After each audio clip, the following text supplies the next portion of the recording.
In the quiet corners of Japan, there is an art form known as kintsugi. When a treasured piece of pottery, a bowl or a cup, is broken, it is not thrown away. Instead, it is painstakingly pieced back together, and the cracks are filled not with simple glue, but with a lacquer mixed with powdered gold. The lines of breakage are not hidden. They are illuminated, celebrated, becoming a part of the object's history. The finished piece is considered more beautiful, more resilient, and more precious for having been broken. This art is a quiet reminder that there is a profound beauty in healing. Perhaps you know the feeling of being broken, not like a ceramic bowl, but in a place far deeper, a place inside that no one can see.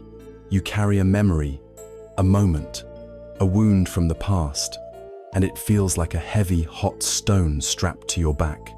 It exhausts you. It changes the way you walk, the way you see the world. The mind creates an endless loop, replaying the scene, the words, the feeling of impact, and a silent question echoes in the chambers of your heart. Why me? Our world tells us to be strong, to show no cracks, to present a surface of perfect, unbroken success. And so we learn to hide our kintsugi cracks, to pretend the pieces were never shattered, but the weight remains. A silent drain on our energy, a subtle poison that seeps into our present moments, stealing our joy and our peace. Tonight we will explore a different path, not the path of forgetting, for the scars are a part of our story, not the path of pretending, for true strength lies in authentic healing. It is an ancient path, a quiet wisdom that views the heart, not as an object that can be permanently broken, but as a living thing that can be mended. This is the wisdom of Zen, not as a religion to be studied, but as a gentle art of mending the soul. And the golden lacquer we will use is forgiveness, not as an obligation or a sign of weakness or a gift to the one who hurt you, but as the ultimate act of self-liberation, a profound and deeply personal decision to set down the hot stone, to release yourself from the prison of the past, and to begin the sacred work of transforming your own broken pieces into the purest gold of understanding, compassion, and unshakable inner peace. The first step on any true path of healing is the most courageous one. It is not a step forward, but a step inward. It is the simple, yet profound, act of turning around to face what we have been running from. Imagine your pain is an uninvited guest. For a long time, you have known it was there. You hear it knocking at your door, sometimes softly, sometimes with a rattling violence that shakes the entire house. Your first instinct, the one our survival mind has taught us so well, is to pretend you are not home. You turn off the lights. You hold your breath. You hope it will believe the house is empty and simply go away. You might distract yourself, turning up the volume on life, filling every moment with noise, with work, with entertainment, with anything to drown out the sound of that persistent knocking.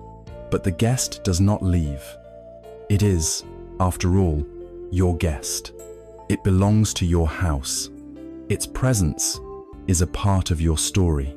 The energy it takes to constantly hold the door shut, to live in the dim light of avoidance, is immense. It is a slow, draining siege. The path of healing does not ask you to fight the guest or to yell at it through the door. It asks for something far more radical, far more gentle. It asks you to unlock the door, to open it just a crack, and to acknowledge what stands on the threshold. To say, without judgment, "Ah, there you are. I see you." This is the beginning of peace. Not the peace of absence, but the peace of acceptance. Acknowledging our pain is not the same as surrendering to it. It is not letting the uninvited guest ransack your home and become its master. It is simply the act of seeing what is real. To stop fighting reality is to reclaim an incredible amount of energy. When we admit, yes, this hurts, this is a source of deep pain for me, we stop the internal war. We are no longer a house divided against itself. We are a unified whole, a conscious being that is capable of holding a painful experience. The pain may still be there, but now you are there too. You are present with it, and in that presence, you are infinitely more powerful than when you were hiding. The pain ceases to be a monstrous phantom banging on the door and becomes something you can look at, something you can learn from. For this uninvited guest, as unwelcome as it may be, is not an enemy. It is a messenger. Every ache, every pang of grief, every surge of anger is a message from the deepest part of yourself, pointing to the exact place that needs your love, your attention, and your care. To ignore the messenger is to let the wound fester in darkness. To welcome it is to bring it into the light of awareness, where true healing can finally begin. The Buddha told a story that perfectly illustrates this crucial first step, the story of the second arrow. Imagine a person walking through a forest, and suddenly they are struck by an arrow. The physical wound is immediate, sharp, and undeniable. This is the first arrow. It is the painful event of life, the trauma, the loss, the betrayal. It is, to a large extent, outside of our control. Life includes first arrows. They happen to everyone. Now, a person without wisdom, upon being struck by this first arrow, immediately reacts with a flurry of mental activity. They cry out, "Why me? What have I done to deserve this? This is a catastrophe. My life is over. I will never recover from this pain." They become consumed with grief, with anger, with self-pity. Each one of these thoughts, each wave of despair, is a second arrow, which they themselves are firing into the very same wound. And then, a third arrow, and a fourth. These arrows are not made of wood and steel. They are made of thought, of rumination, of resistance to what has already happened. The wound from the first arrow is real, but the intense, prolonged agony, the deep and lasting despair, is caused by the volley of second arrows. A person of wisdom, when struck by the first arrow, still feels the sharp, undeniable pain. They do not deny it, but they stop there.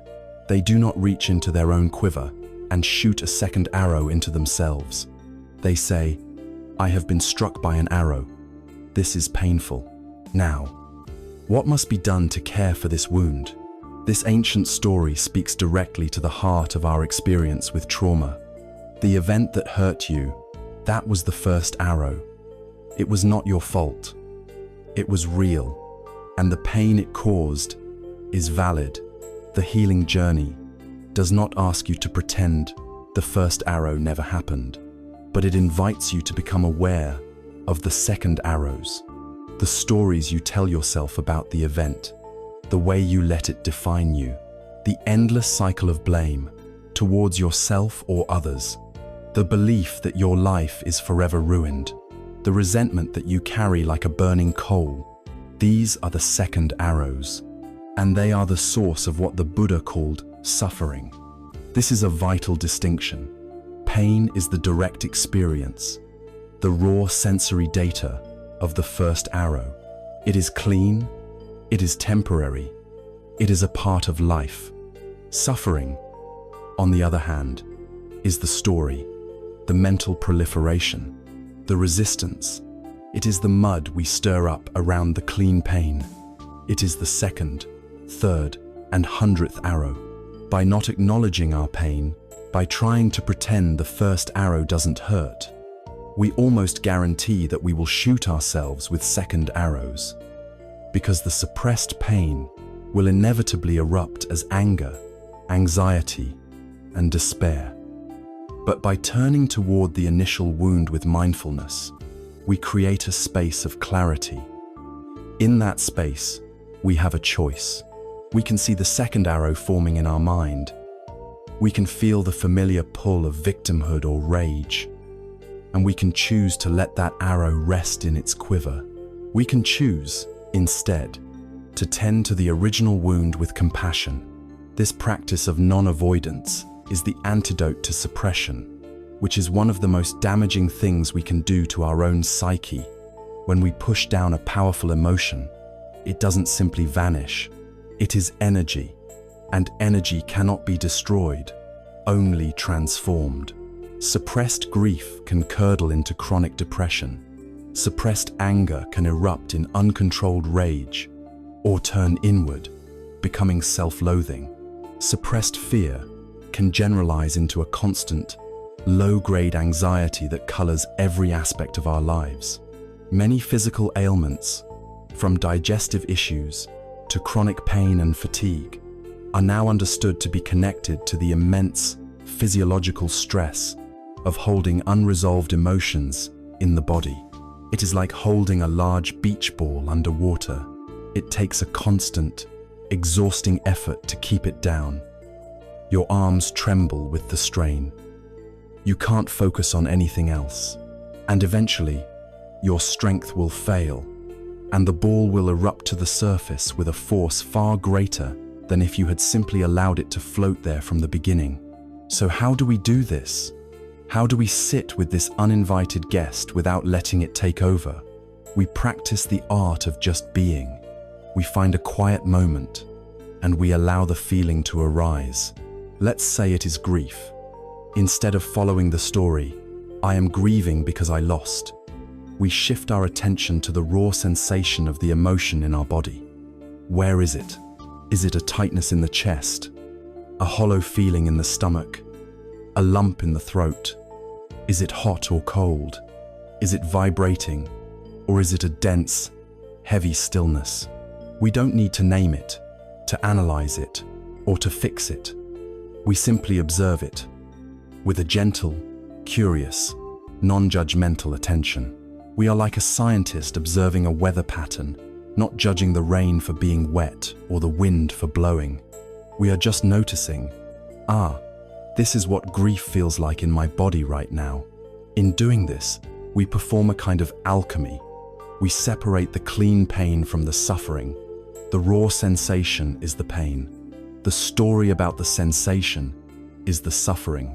By focusing on the sensation, we stop feeding the story.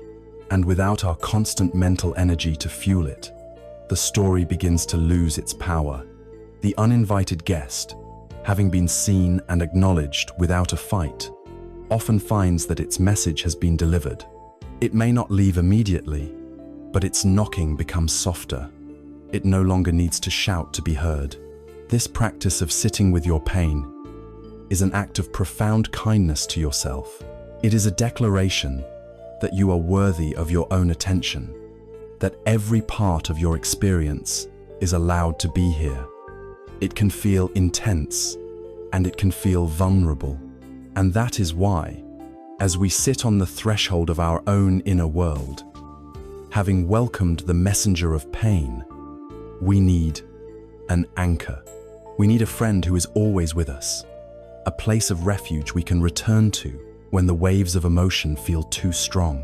We need something that can hold us steady in the present moment, so we are not swept away into the past or the future. That ever-present, life-sustaining anchor is the simple, miraculous gift of your own breath.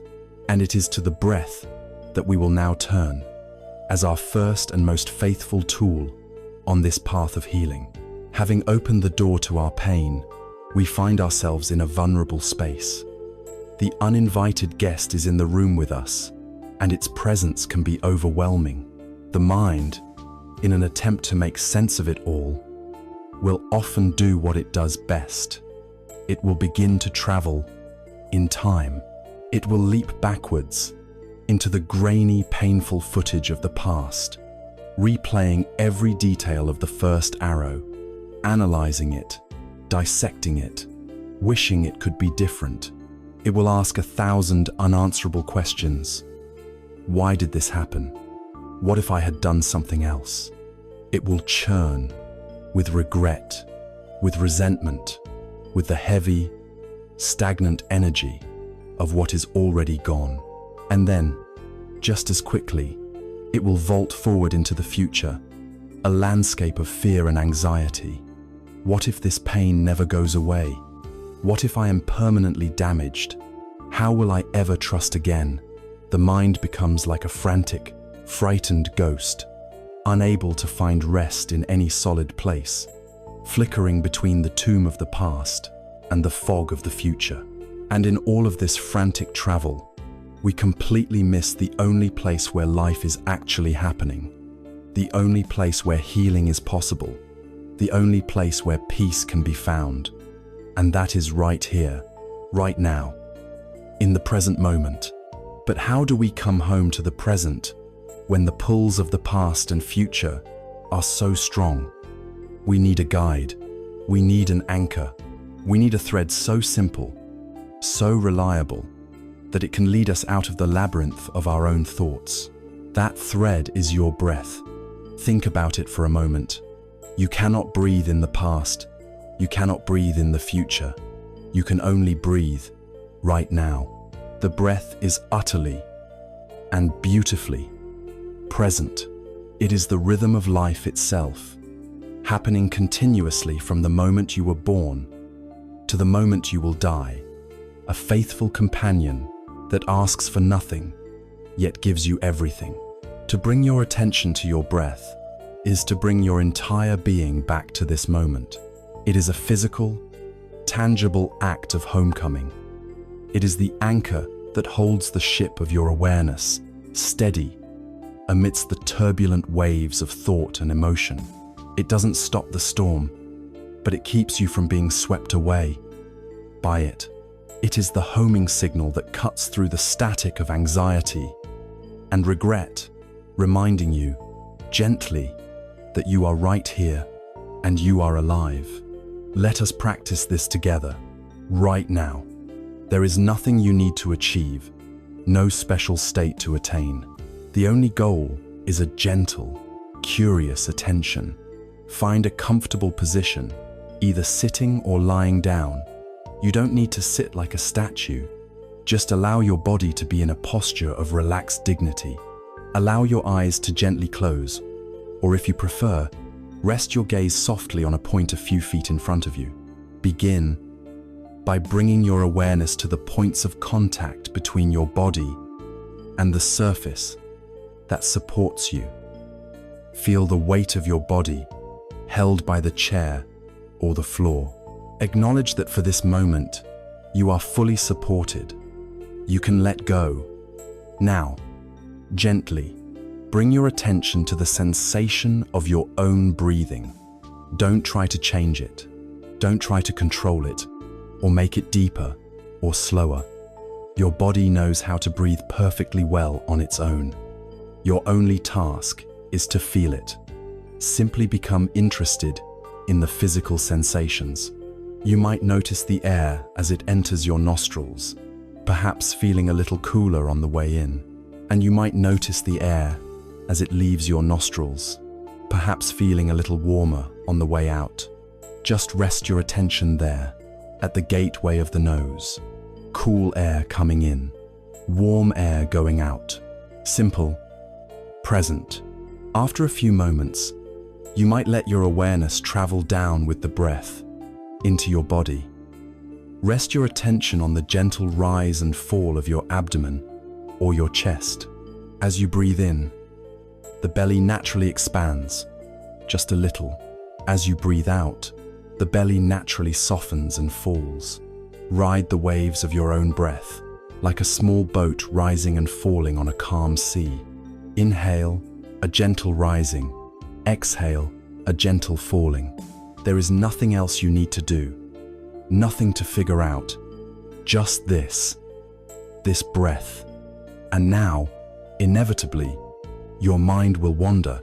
It will be distracted by a sound, a memory, a plan for tomorrow, a worry from yesterday. This is not a mistake. This is not a failure. It is simply what minds do. The moment you realize your mind has wandered is a moment of victory. It is a moment of mindfulness. In that moment, without any judgment, without any frustration, you simply acknowledge where the mind has gone.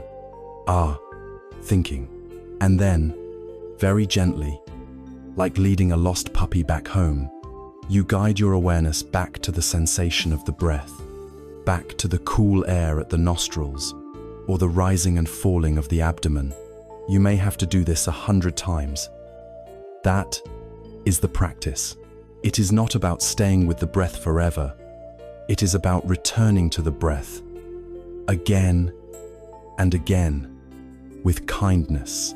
Every return is a moment of training, strengthening the muscle of your attention and deepening your connection to the present moment. Think of a tightrope walker, balanced on a thin rope, stretched across a vast, deep canyon. Below is a swirling abyss, the chaos of the past and the terrifying uncertainty of the future. If the walker looks down, if they allow their mind to become consumed by the chasm below, they will lose their balance and fall. They cannot afford to dwell on the step they took a moment ago, or worry about the final platform that is still far in the distance. Their entire world, their very life, is reduced to the simplicity of the present. Their focus is on the feeling of the rope beneath their feet, right now, the subtle adjustments in their balance, right now, and most importantly, the steady, rhythmic companion of their own breath. Each inhale is a preparation, each exhale a commitment to the next small movement. The breath is the rhythm of their focus, the anchor of their stability. In the same way, when we are walking the tightrope of healing from trauma, the breath is our point of focus. The chasm of painful memories and future fears is always below us. But we can choose to place our attention on the simple, solid reality of this breath, this step, this moment. This simple tool is not just for formal meditation. It is an emergency resource you can access at any time, in any place. When you feel a wave of panic rising in the grocery store, when a memory ambushes you at your desk, when a surge of anger tightens your jaw in a difficult conversation, you can come back to the breath. You can perform what is called a sacred pause. Instead of reacting instantly, just stop. Take one conscious breath. Feel the air come in and feel it go out. Then take another and a third. In these few seconds, you create a space, a gap between the stimulus and your habitual reaction. In that space, there is freedom. There is choice. You are no longer a puppet of your trauma. You are an aware being who is anchored in the present. The breath is your secret, portable sanctuary. It costs nothing. It is always with you, and it is the most powerful tool you have to disconnect from the frantic energy of the mind and reconnect with the quiet strength of your own presence. With this anchor now firmly in our grasp, with this reliable refuge of the breath, we have created a stable platform within ourselves. We have found a safe harbor. From this place of greater stability, we are now equipped to look more closely at the very nature of the clouds that drift through our inner sky, the ceaseless flow of our own thoughts. We can begin to observe them without being swept away. Having found our anchor in the breath, we have created a space of relative calm, a safe harbor. From this place of stability, we can now turn our attention to one of the most powerful and often most turbulent forces in our inner world, the ceaseless river of the mind. For most of our lives, we are not just near this river, we are lost in it. We are swept away by its currents, tossed about by its rapids, and entangled in its debris. There is a constant narrator in our heads, a voice that never seems to stop talking. It comments on everything we see. It judges everything we do. It endlessly analyzes the past and relentlessly speculates about the future. It is the voice that whispers our deepest fears and the voice that replays our most painful memories. And for the most part, we have never questioned its authority. We believe this voice is us. We identify with it completely. When the voice says, "I am broken," we believe, "I am broken." When the voice says, "I will never get over this," we believe, "I will never get over this." This fundamental misidentification, this fusion with the inner narrator, is the very engine of our suffering. The wisdom of Zen offers a radical, life-altering proposition, a truth so simple it is easily missed. You are not your thoughts. Thoughts are not facts. They are simply events in the mind. They are transient, fleeting phenomena that arise and pass away, like sounds or smells or any other sensory experience. You are not the voice in your head. You are the one who is aware of the voice. This is a monumental shift in perspective. To realize that you are not the thoughts, but the space in which the thoughts occur, is to move from being a prisoner in a cell to being the warden who holds the keys. The thoughts may still be there, but they no longer define you. They lose their power to command your reality. This is the beginning of true inner freedom. To understand this more deeply, let us use a powerful metaphor, the metaphor of the sky and the clouds. Imagine that your true nature, your core consciousness, is the sky. It is vast, open, limitless, and naturally peaceful. It has always been here. It was here before your trauma, and it is here now. It is unstained, undamaged, and whole. Your thoughts, your emotions, your memories, these are like the clouds. They drift through the sky of your awareness. Some days, the clouds are white, light, and fluffy. These are your happy thoughts, your pleasant feelings. Other days, dark, heavy storm clouds gather. They rage and thunder. They pour down rain. These are your painful memories, your grief, your anger, your fear. The storm can be so intense that it seems to completely obscure the sky. All you can see is the darkness. All you can feel is the turbulence. And in that moment, you might mistakenly believe, "I am this storm." But is the sky ever truly harmed by the storm? Does the lightning scar it? Does the rain stain it?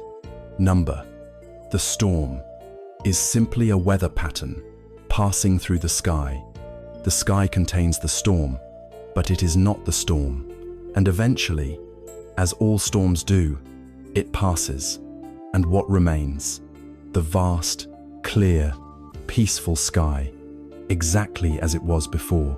You are the sky, not the clouds. The traumatic memory is a dark storm cloud. The feelings of shame or guilt are heavy, grey clouds. The anxious thoughts about the future are racing, scattered clouds. They are all visitors. They are all temporary weather patterns passing through the boundless space of your awareness. The practice is to learn to rest as the sky, to witness the clouds as they come and go, without identifying with them. When a dark cloud appears, you don't have to become the cloud. You can simply notice it. Ah, here is the memory of that event. Here is the feeling of sadness. You observe it with a spacious, accepting awareness. You allow it to be there, knowing that like all clouds, it is in a state of constant change. It will drift, it will shift its shape, and it will eventually dissolve back into the emptiness from which it came. Resting as the sky doesn't mean you won't feel the chill of the storm. You are not detached or numb. You feel it fully, but you know, on a deeper level, that it is not you. This knowing changes everything. It takes away the terror. The storm is no longer a threat to your existence. It is simply an experience you are having. So how do we practice this? How do we move from being lost in the clouds to resting as the sky? We can shift the metaphor slightly to one that is more active, the metaphor of the river of the mind. Your mind is a river, constantly flowing. Your thoughts are the objects in that river: leaves, twigs, muddy water, sometimes a beautiful flower, sometimes a piece of garbage.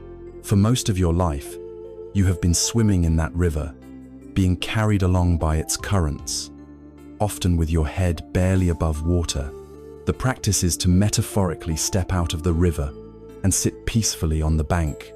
From the bank, you can simply watch the river flow by. You are no longer swept away by it. You are the calm, steady observer. To help you maintain this position on the riverbank, you can use a simple technique, the technique of mental noting or labeling. As a thought arises and floats by on the river, you gently and silently place a label on it. Not a judgmental label, but a simple, descriptive one. If a thought about what you need to do tomorrow appears, you might label it planning. If a memory from the past arises, remembering. If a wave of anxiety about the future comes, worrying. If a critical thought about yourself appears, judging. This act of labeling is incredibly powerful. It accomplishes two things. First, it forces you to become aware that you are thinking. You have caught the thought in the act, which means you have successfully stepped onto the riverbank. Second, it short-circuits the story. Instead of getting caught up in the content of the worry, debating with it, believing it, you simply identify its type: worrying.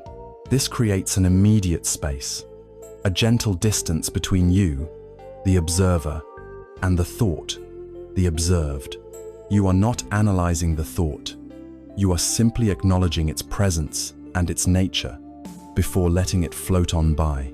You do this with the same gentle, non-judgmental attitude as when you return to the breath.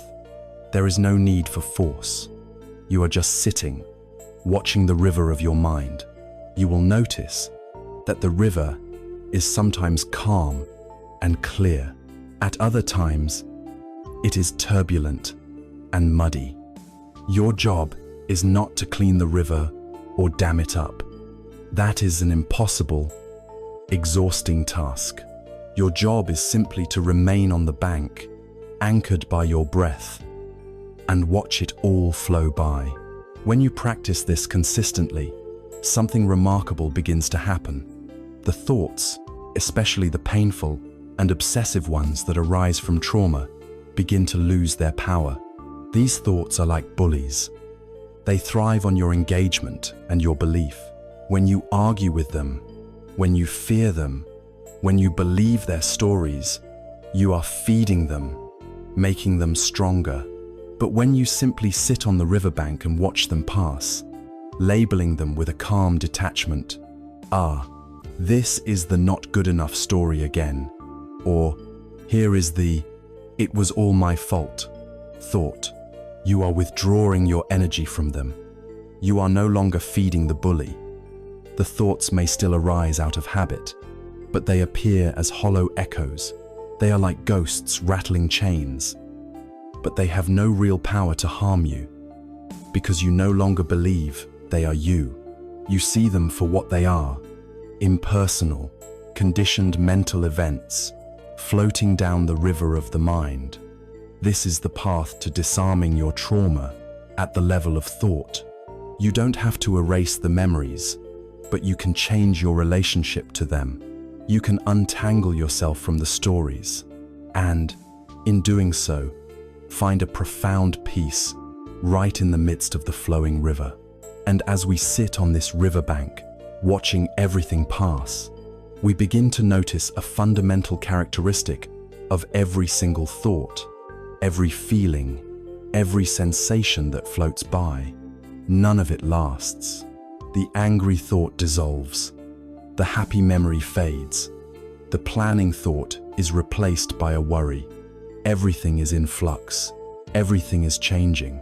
This direct observation of change is our gateway to understanding one of the most liberating truths of existence, the law of impermanence.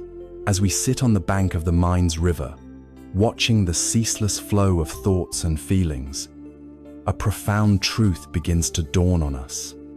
Nothing stays. The pleasant thought of a happy memory arises, brings a smile to our face, and then dissolves. A surge of anger tightens our chest, holds us in its grip, and then, eventually, it too subsides. A plan for the future, a fleeting worry, a snippet of a song, all come and go like debris on the water. We are witnessing, in real time, the fundamental law of the universe. It is a law that our minds are deeply uncomfortable with, a truth we spend most of our lives trying to deny. This is the law of impermanence. In the ancient language of the Buddha, it is called anicca. It means that everything, without exception, is in a constant state of flux. Nothing is solid. Nothing is permanent. Everything that comes into being will, in time, pass away. Our modern world is built on a denial of this truth. We build skyscrapers of steel and concrete as if they will stand forever. We accumulate possessions as if they will bring us lasting security. We enter into relationships hoping they will never change. We cling to our youth, our health, our identities, as if we can freeze them in time. This constant struggle against the natural flow of life, this attempt to grasp and hold on to things that are by their very nature ungraspable, is a primary source of our anxiety and dissatisfaction. We are trying to build a permanent dam in the middle of a flowing river, and the effort is exhausting us. The wisdom of the East does not ask us to fight this river. It asks us to understand its nature and to learn how to swim with its current. To truly internalize the truth of impermanence is not to become sad or nihilistic, but to become free. There is an old story that speaks to this wisdom, a story of a great and powerful king. This king was a man who experienced the full spectrum of life. He celebrated glorious victories that brought him immense joy and arrogance, and he suffered devastating defeats that plunged him into the depths of despair. Weary of these violent swings of emotion, he summoned the wisest sages in his kingdom. He said to them, "I want you to create a magic ring for me. On this ring, you must inscribe a message that has a very special power. When I am ecstatically happy and on top of the world, this message must bring me back to reality and temper my pride. And when I am crushed by sorrow and feel that all is lost, this same message must give me hope and the strength to endure." The sages were perplexed. What single message could possibly have such a dual power to bring down the high and lift up the low? They deliberated for weeks, but could find no answer. Finally, a humble, elderly servant who had served in the palace for many years approached the king.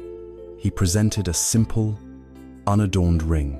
The king looked at it and saw a short phrase engraved on the inside. The phrase was, "This too shall pass." In that moment, the king understood.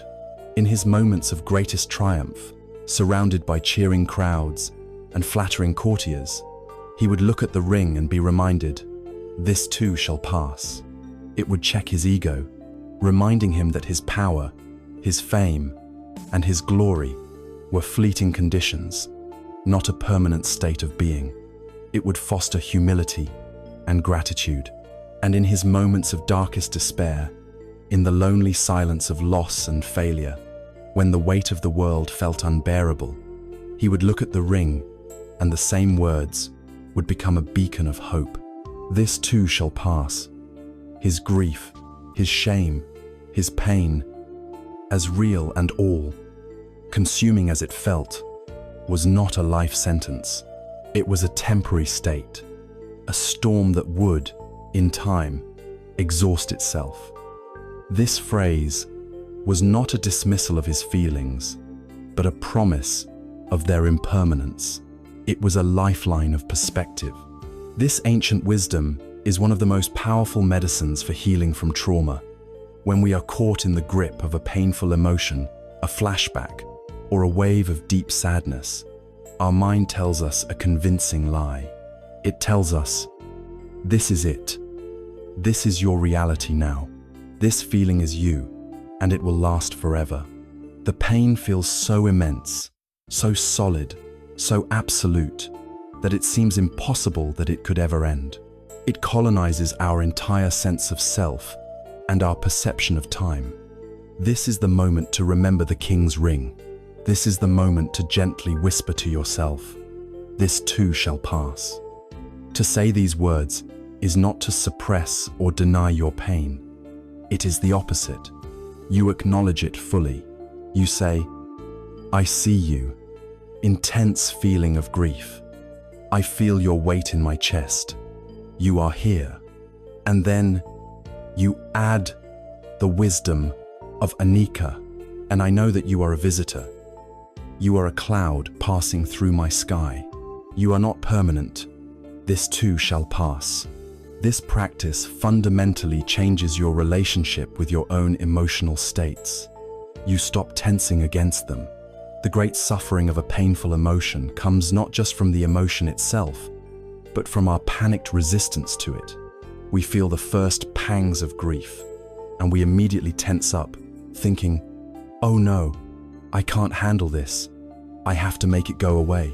This tensing, this resistance, is like trying to hold a wild bird in your fist.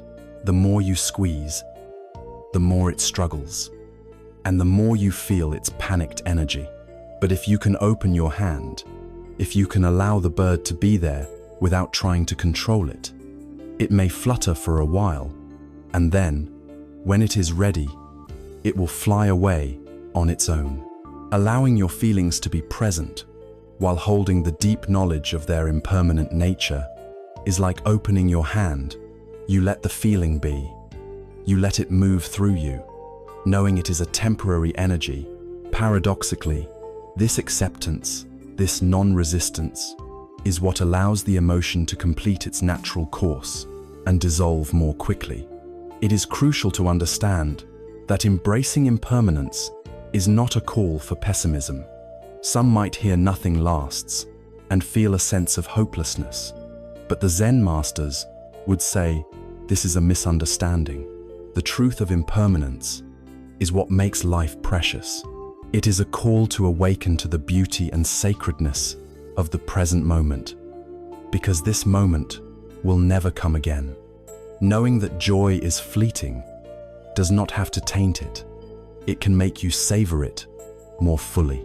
When you are having a moment of peace or laughing with a loved one, the awareness of impermanence allows you to be fully present with that joy, not taking it for granted.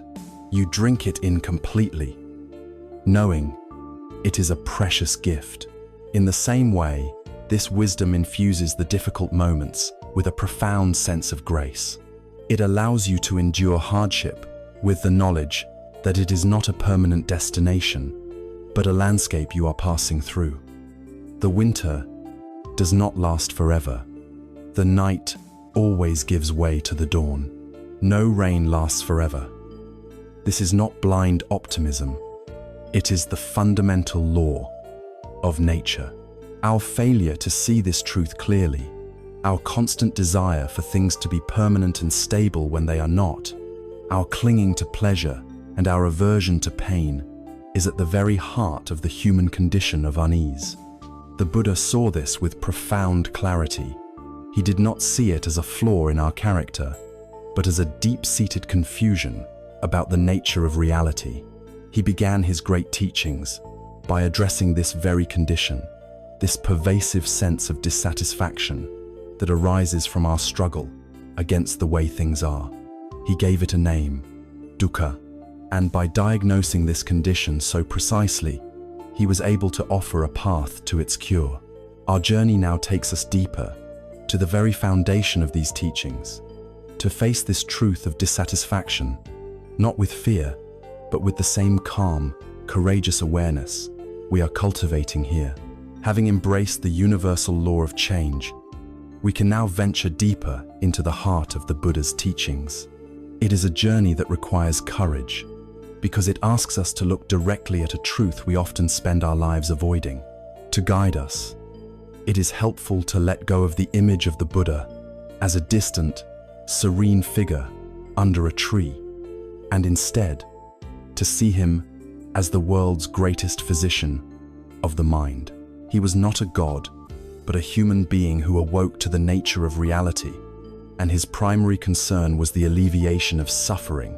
Like any brilliant doctor, his method began with a clear, honest, and unflinching diagnosis of the human condition.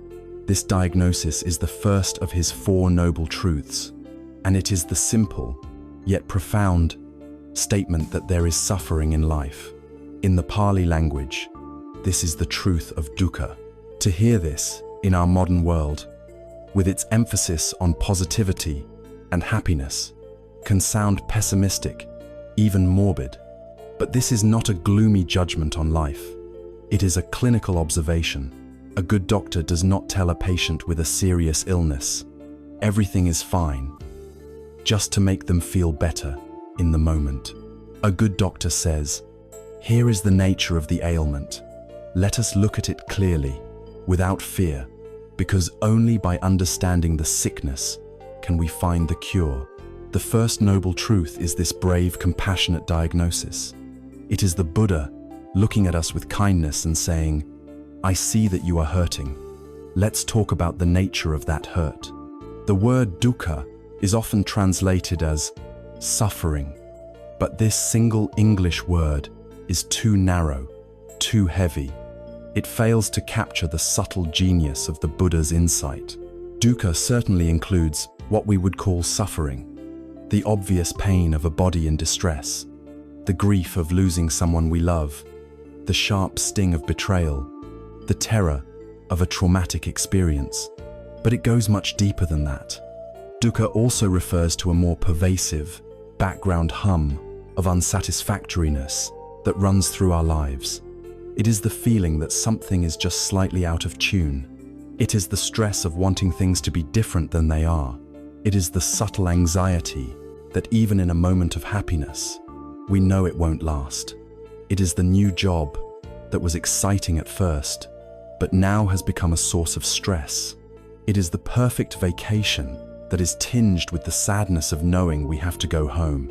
It is the endless cycle of wanting something, getting it, and then finding that the satisfaction is fleeting.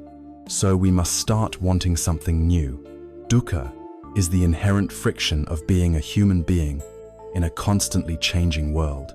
It is the gap between the reality of how things are and our deep-seated desire for them to be permanent, stable, and completely satisfying.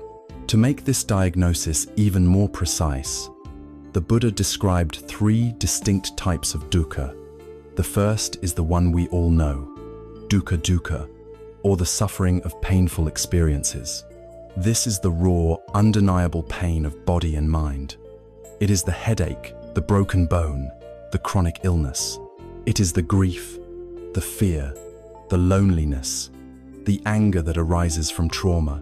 It is the pain of birth, old age, sickness, and death. This type of dukkha is obvious, and no one is exempt from it. It is the first arrow we spoke of earlier, the unavoidable, painful events of life. The second type is more subtle. It is called viparinama dukkha, the suffering due to change. This flows directly from our understanding of impermanence. This is the suffering that arises when a happy or pleasant experience ends. The joy we feel in the presence of a loved one turns to sadness when they leave. The pleasure of a beautiful sunset is followed by a pang of loss as darkness falls. Our health and youth are sources of happiness, but the knowledge of their inevitable decline creates a subtle anxiety. This form of suffering is not caused by something bad happening, but by our clinging to something good, our attachment to a pleasant state, and our resistance to its natural passing. We want the beautiful flower to bloom forever, and so we suffer when its petals inevitably wither and fall. The third type is the most profound and the most pervasive. It is called sankhara dukkha. This can be translated as the suffering of conditioned existence, or the background unsatisfactoriness of life itself. It is the most subtle hum of anxiety that comes from being a self in a world of complex, interdependent processes. It is the inherent vulnerability of our existence. Even when nothing is overtly wrong and nothing good is ending, there is still a baseline level of stress, a feeling that we must protect and maintain this fragile sense of me. It is like owning a beautiful, complicated car. Even when it's parked safely in the garage, there is a low-level stress, the cost of insurance, the fear of scratches, the need for maintenance. Sankhara dukkha is the stress of maintaining the ego. It is the subtle wobble of a wheel that is not perfectly round. Even on a perfectly smooth road, there is a constant, unavoidable vibration. This is the deepest layer of our dis-ease, the fundamental friction between our sense of being a solid, separate self and the fluid, interconnected nature of reality. To acknowledge dukkha in all its forms is not to become a victim, it is to become a realist. It is to align ourselves with the truth, and most powerfully, it allows us to feel less alone. The great story that illustrates this is that of a woman named Kisa Gautami. She lived in the time of the Buddha, and her only son had died. She was consumed by a grief so powerful it drove her to madness. Clutching the body of her dead child, she went from house to house, desperately begging for a medicine that could bring him back to life. People thought she had lost her mind. Finally, someone directed her to the Buddha. She ran to him, laid her child at his feet, and pleaded, "Great teacher, can you make a medicine that will save my son?" The Buddha looked at her with immense compassion and said, "I can, but to make this medicine, I require one special ingredient. I need you to bring me a single mustard seed." Kisa Gautami's heart leaped with hope. "A mustard seed? I can get that easily," she said. "But," the Buddha added, "the mustard seed must come from a house where no one, not a child, a spouse, a parent, or even a servanthus, ever died." Filled with a desperate hope, she began her quest. She went to the first house, knocked on the door and said, "The Buddha needs a mustard seed to make a medicine for my son. Can you spare one?" "Of course," the woman at the door said, and went to fetch it. As she was handing it over, Kisa Gautami remembered the condition. "Wait," she asked, "has anyone in this house ever died?" The woman's face fell. "Oh, my dear," she said, "the living are few, but the dead are many. We lost my husband just last year." With a heavy heart, Kisa Gautami went to the next house, and the next, and the next. The story was the same everywhere. Every family was happy to give her a seed, but every family had known loss. One had lost a parent, another had lost a sister, another, a beloved child, just like her. As the day wore on, and the sun began to set, she sat down by the side of the road, having visited countless homes, without finding the one she sought, watching the city lights flicker on and then go out. The profound truth of her journey finally washed over her. Her grief, which had felt so intensely personal, so isolating, so uniquely hers, was in fact the shared, universal experience of all humanity. Everyone had known loss. She was not alone in her sorrow. In that moment, her frantic, grasping grief transformed into a deep, quiet understanding. She realized that, like the flickering lights, life is impermanent. Her personal tragedy connected her to the great, flowing river of all human experience. She had found the medicine, not for her son, but for herself. The medicine was wisdom. This is the purpose of diagnosing dukkha. It is to help us realize that our pain, our trauma, our feelings of dissatisfaction are not a sign that we are uniquely flawed or cursed. They are a part of the shared human condition. This realization lessens our sense of isolation and opens the door to compassion for ourselves and for all others who are also struggling. And so, with this clear-eyed diagnosis made, the great physician does not abandon us. He takes the next logical step. He points directly to the cause of the illness, the origin of our dukkha. For if we can understand the cause, we can begin the work of removing it, and that is the path to the cure. The great physician, having looked at us with compassionate eyes and made the brave diagnosis of dukkha, now takes the second crucial step. He moves from diagnosis to etiology, from identifying the illness to uncovering its cause. This is perhaps the most empowering moment in our entire journey of healing. For if our suffering were random, a cruel twist of cosmic fate, or if it were inflicted upon us by an external force beyond our control, we would be utterly helpless. We would be permanent victims, adrift in a meaningless and hostile universe. But the Buddha's second great truth declares something far more radical and hopeful. It states that our suffering is not random, that it has a specific, identifiable cause, and, most importantly, that this cause lies not in the world outside of us, but within the very processes of our own minds. This is the truth of samudaya, the origin of suffering, and because the origin is internal, the power to end it is also within our grasp. This truth doesn't condemn us, it liberates us.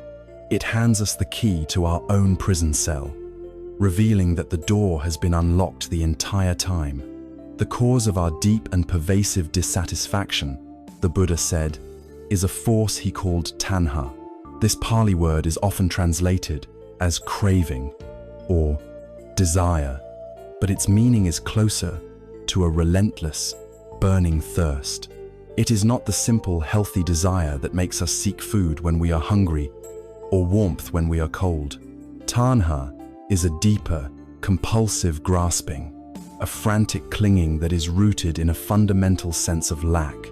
It is the insatiable thirst of a ghost that can never drink its fill. It is the engine of our restlessness, constantly propelling us forward in search of something to complete us, to make us feel whole and secure. And yet, its very nature is to be unquenchable. Tanha is like drinking salt water to quench a thirst. For a fleeting moment, the liquid might feel cool, but it only intensifies the underlying dehydration, making the thirst rage even stronger than before. This is the cycle that governs so much of our lives. We believe that if we can just obtain that next thing, the new relationship, the better job, the validation on social media, the perfect body, then our inner thirst will finally be quenched and we will find lasting peace. But we all know the truth of this chase. We get the thing we craved, and for a short while, there is pleasure, a temporary relief from the friction of wanting. But because of anicca, impermanence, that pleasure is fleeting. The newness wears off, the excitement fades, and the underlying thirst, the background hum of dukkha, returns, now demanding a new object for its focus. This is the salt water cycle, the endless, exhausting pursuit of satisfaction that only ever leads to more wanting. To truly understand this thirst, the Buddha broke it down into 3 distinct types, each one a progressively more subtle layer of our inner world. The first and most obvious is kama tanha, the craving for sense pleasures. This is the thirst for our 5 senses to be constantly gratified. It is the desire for beautiful sights, pleasant sounds, delicious tastes, fragrant smells, and comfortable, pleasurable physical sensations. In our modern consumer culture, this is the dominant form of tanha. It is the engine of advertising, which constantly tells us we are incomplete and that happiness can be purchased. In the context of healing from trauma, this craving for sense pleasure often manifests in its inverse form, which is a powerful aversion, a desperate craving for the absence of unpleasant sensations.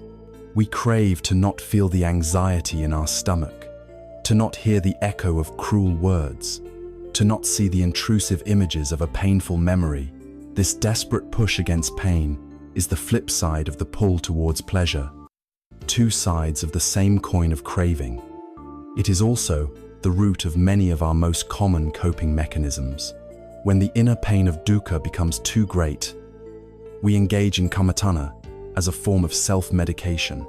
We might use food, alcohol, drugs, endless entertainment, or compulsive shopping, not for the simple pleasure of it, but as a strategy to numb ourselves, to drown out the voice of our own suffering. It is a desperate attempt to overlay a pleasant sensation on top of a painful one. But it is a futile battle, for no amount of ice cream or television can truly silence the uninvited guest of our pain. It only distracts us for a while, often leaving us feeling even more empty when the fleeting pleasure subsides. The second form of thirst is deeper and far more powerful. It is bhavatana, the craving to become, the craving for existence and identity. This is the deep, cellular drive to solidify our sense of self, to build and maintain a stable and continuous ego. It is the desire to be someone, to have a fixed identity in the world. We crave to be seen as successful, as intelligent, as attractive, as a good person. This craving is what fuels our ambition, our need for status, and our deep fear of humiliation. For someone healing from trauma, bhavatanha operates in profoundly painful and complex ways. It can manifest as a powerful, subconscious clinging to the identity of the victim. The story of what was done to me becomes the central pillar of our ego. I am the one who was wronged. I am the survivor. While this identity is born of real pain, clinging to it, making it the very core of who we are, keeps us tethered to the past. The story, as agonizing as it is, provides a sense of self, a narrative that explains our suffering. To let go of that story can feel terrifying, like a second death, a dissolution of the only self we have known since the trauma. Bhavatana also reveals itself in the constant, tormenting craving to become the person we imagine we would have been if the trauma had never occurred. We create a fantasy self, a ghost of a life unlived, and we suffer intensely in the gap between that phantom and our present reality. It is a recipe for perpetual dissatisfaction, and perhaps most potently, this craving to become fuels the desire for revenge or vindication. We crave to become the person who sees justice served, the one who wins the final argument, the one whose pain is finally acknowledged and validated by the perpetrator or the world. This craving, however justified it may feel, can become an all-consuming fire, chaining our emotional well-being to the actions and responses of another, and preventing us from ever truly being free. The third and darkest form of this thirst is vibhavatanha, the craving for non-existence or annihilation. This is the desire to not be. It is the desperate wish to cease, to be obliterated. This craving arises when the pain of existence, the first and second forms of dukkha, become so relentless and overwhelming that the mind sees annihilation as the only possible escape. It is the mental state that can lead to self-harm and suicide. It is the ultimate expression of aversion, a rejection not just of a particular feeling or situation, but of life itself. The mind, in its confusion, believes that ending its existence will end its suffering. But from a Buddhist perspective, this too is a form of tanha.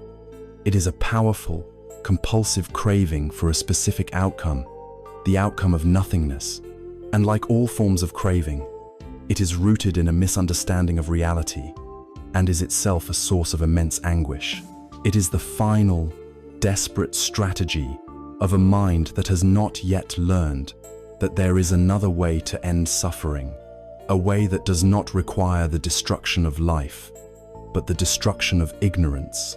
This entire mechanism of tanha, of how our own clinging becomes the instrument of our own captivity, is captured perfectly in the parable of the monkey's trap. In some parts of the world, hunters have a clever method for catching monkeys.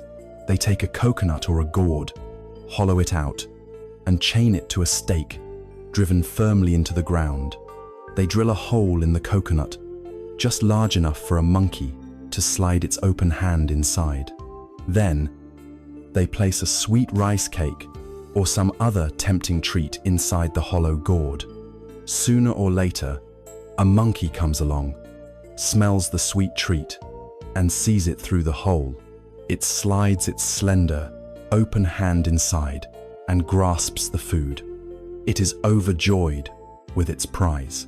But now, with its hand clenched in a fist around the treat, it cannot pull its hand back out through the narrow opening.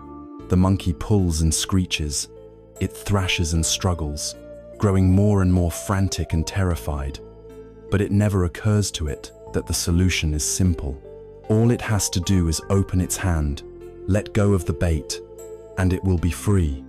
But its craving, its attachment to the prize, is so absolute that it cannot let go, and so it remains a prisoner, trapped not by the coconut, but by its own clinging mind, until the hunter returns.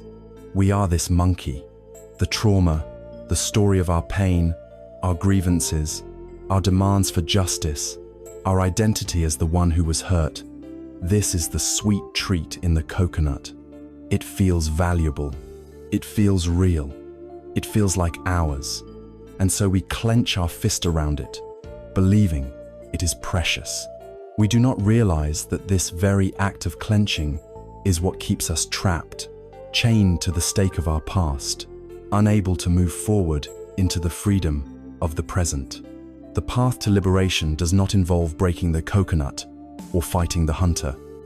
It involves the simple, courageous, and profoundly difficult act of unclenching our own fist. It is the act of letting go. To trace the root of our suffering back to this internal mechanism of tanha is not to blame ourselves. It is not to say that the trauma was our fault. The first arrow was not our fault. But the great physician shows us that the second, third, and 100th arrows, the arrows of our prolonged suffering, are shot from our own bow, fueled by this deep, conditioned thirst. And this is the most hopeful news in the universe. It means we can learn to put down the bow. It means we are not powerless. The cause of our illness has been found. And now, the great physician, having shown us the problem and its origin, can finally turn to the most vital part of the consultation, the prognosis. He can now tell us about the possibility of a cure. He can now reveal the third great truth, the truth that there is a state of being where this thirst is quenched, where the fever breaks, and where suffering ceases. We have walked through the shadows together.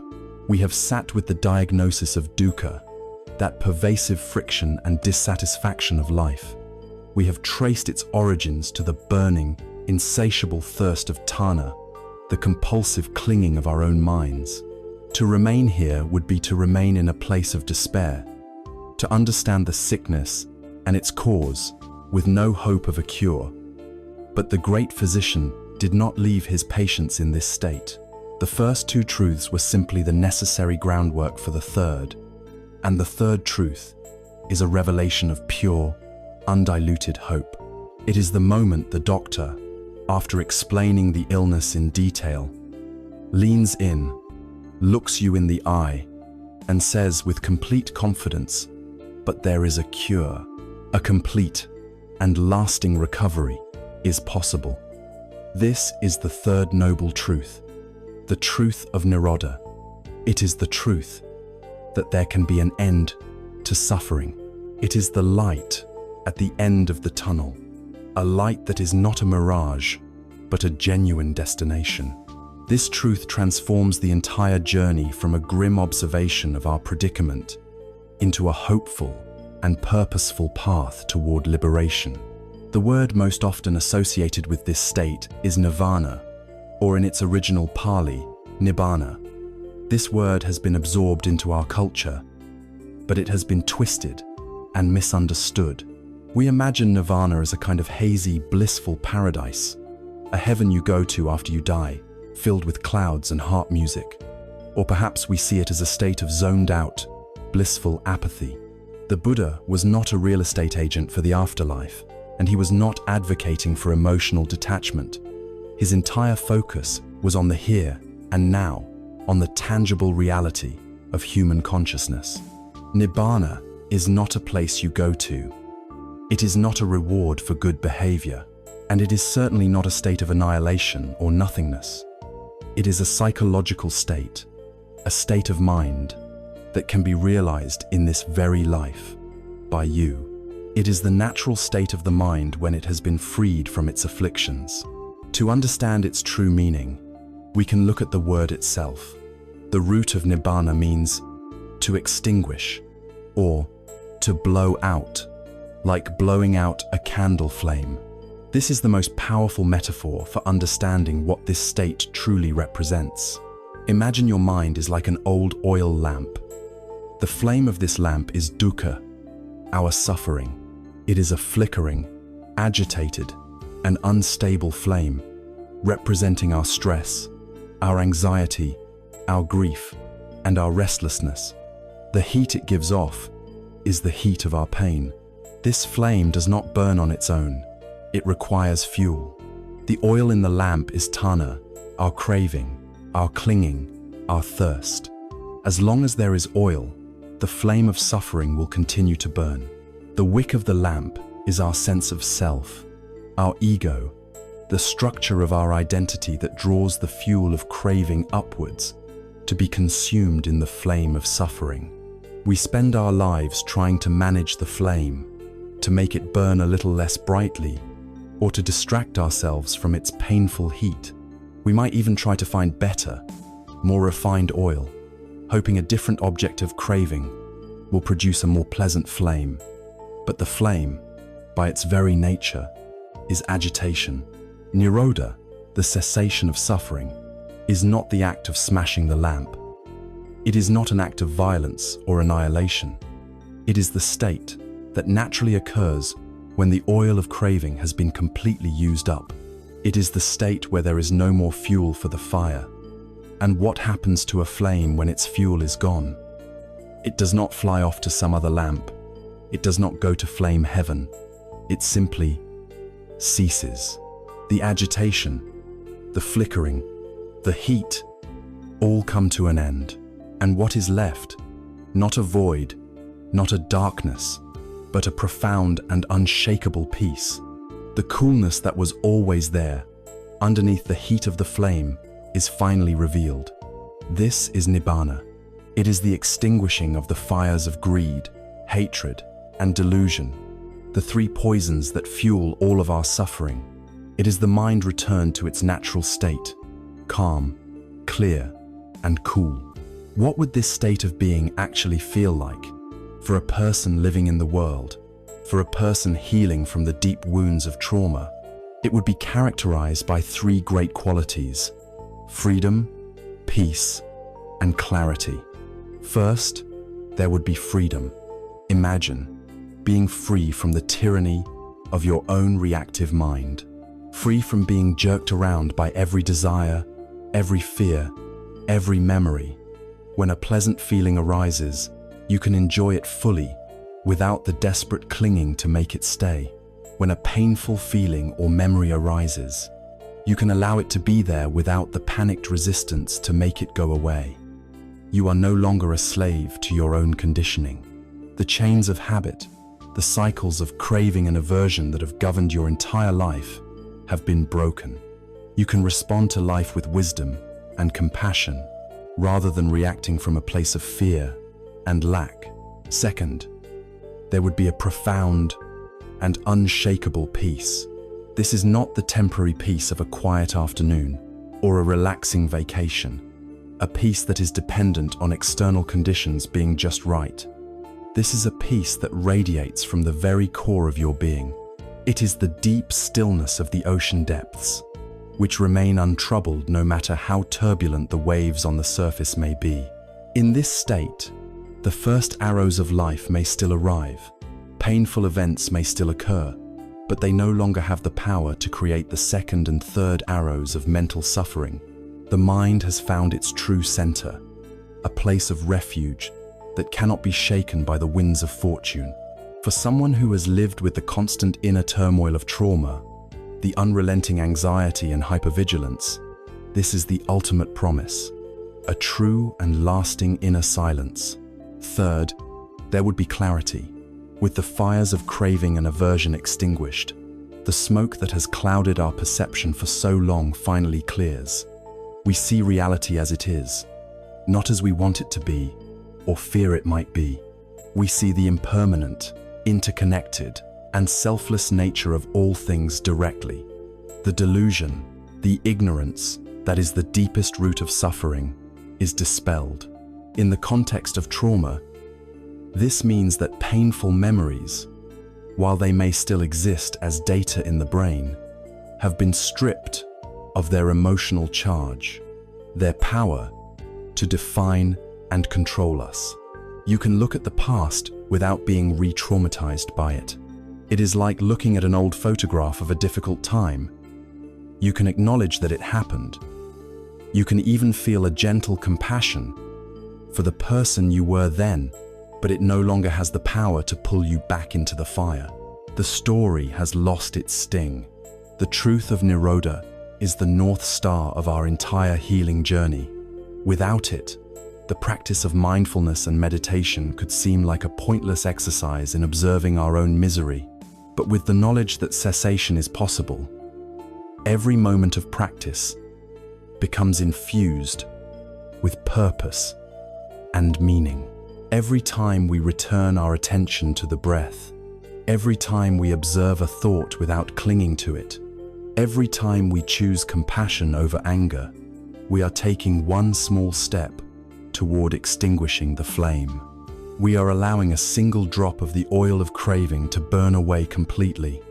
The existence of Nibbana is the Buddha's guarantee to us that healing is not just about coping. It is not just about managing our symptoms better. It is about the real, achievable possibility of a complete and total cure. It is the promise that the monkey can, in fact, let go of the treat and walk away free. And so, our consultation with the great physician reaches its final, most practical stage. We have the diagnosis, dukkha. We have identified the cause, tanha, and we have been given the prognosis, the hopeful news of a possible cure, nirodha. Logically, there is only one question left to ask. Doctor, what is the prescription? What is the treatment plan? What are the practical, step-by-step instructions I need to follow to get from this state of suffering to that state of freedom? The answer to this question is the Buddha's final and most comprehensive teaching, the fourth noble truth. It is the path itself. The journey has been profound.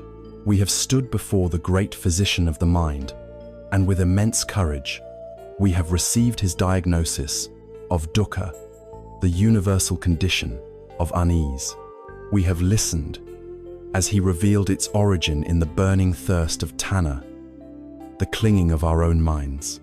And we have felt the stirrings of genuine hope as he shared the prognosis of a possible cure, the state of ultimate peace known as nirodha. The consultation is now complete, save for one final, vital element. It is the moment the physician unrolls a scroll upon his desk, revealing a detailed, practical, and comprehensive treatment plan. It is the prescription. This is the fourth and final noble truth, the truth of the path that leads to the cessation of suffering. It is called the Arya Atatthangika Magga, the Noble Eightfold Path. This is not a set of commandments handed down from on high. It is a map, a guide for living, a set of integrated practices designed to systematically purify the mind and untangle the knots of our suffering, leading us from the shore of bondage to the far shore of liberation. It is essential to understand that this is not a linear path of 8 sequential steps, like climbing a ladder. You do not master step 1 before moving to step 2. Rather, it is like a masterfully woven fabric, where 8 distinct threads work together to create a single, strong, and beautiful cloth. Or think of it as a raft, constructed of 8 logs bound tightly together.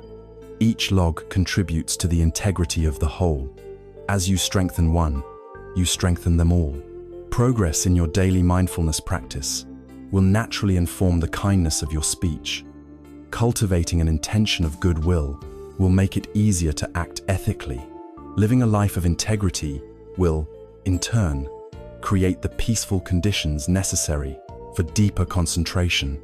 The path is a holistic design for human flourishing, a guide to living a life of wisdom, integrity, and peace, where every aspect of your being is aligned with the goal of healing and awakening. To make this comprehensive map easier to navigate, these 8 factors are traditionally grouped into 3 essential pillars, like the blueprint, the foundation, and the construction of a beautiful house. The first pillar is panya, which means wisdom. This is the blueprint for the house, the clear seeing and understanding of the nature of reality. Without a correct blueprint, any house we build will be unstable. The second pillar is sila, which means ethical conduct. This is the foundation of the house and the quality of the materials we use. It is the commitment to live in a way that causes no harm to ourselves or others, creating a stable and secure ground upon which to build. The third pillar is samadhi, which means mental discipline or concentration. This is the actual construction process, the training of the mind to be calm, focused, and discerning so that it has the power and precision to realize the vision of the blueprint. Let us now walk through each of the 8 factors within these 3 pillars. The journey begins with the pillar of wisdom, panya, for without seeing clearly, we cannot know which direction to travel. The first factor is right view, or right understanding. This is the very foundation of the path. It is the commitment to see the world not as we wish it were, but as it truly is. It means understanding the law of cause and effect, recognizing that our actions have consequences. It means deeply contemplating the truths we have already explored, the truth of impermanence, the nature of dukkha, and the cause of suffering in our own clinging. For a person healing from trauma, right view is the revolutionary act of seeing your pain not as a personal identity or a life sentence, but as a conditioned phenomenon, a process that has arisen due to causes and can be brought to an end by cultivating new causes. It is exchanging a map of despair for a map of hope. The second factor of wisdom is right intention or right thought. Once we have the correct map, we must align our heart's motivation with the journey. This involves cultivating 3 key intentions.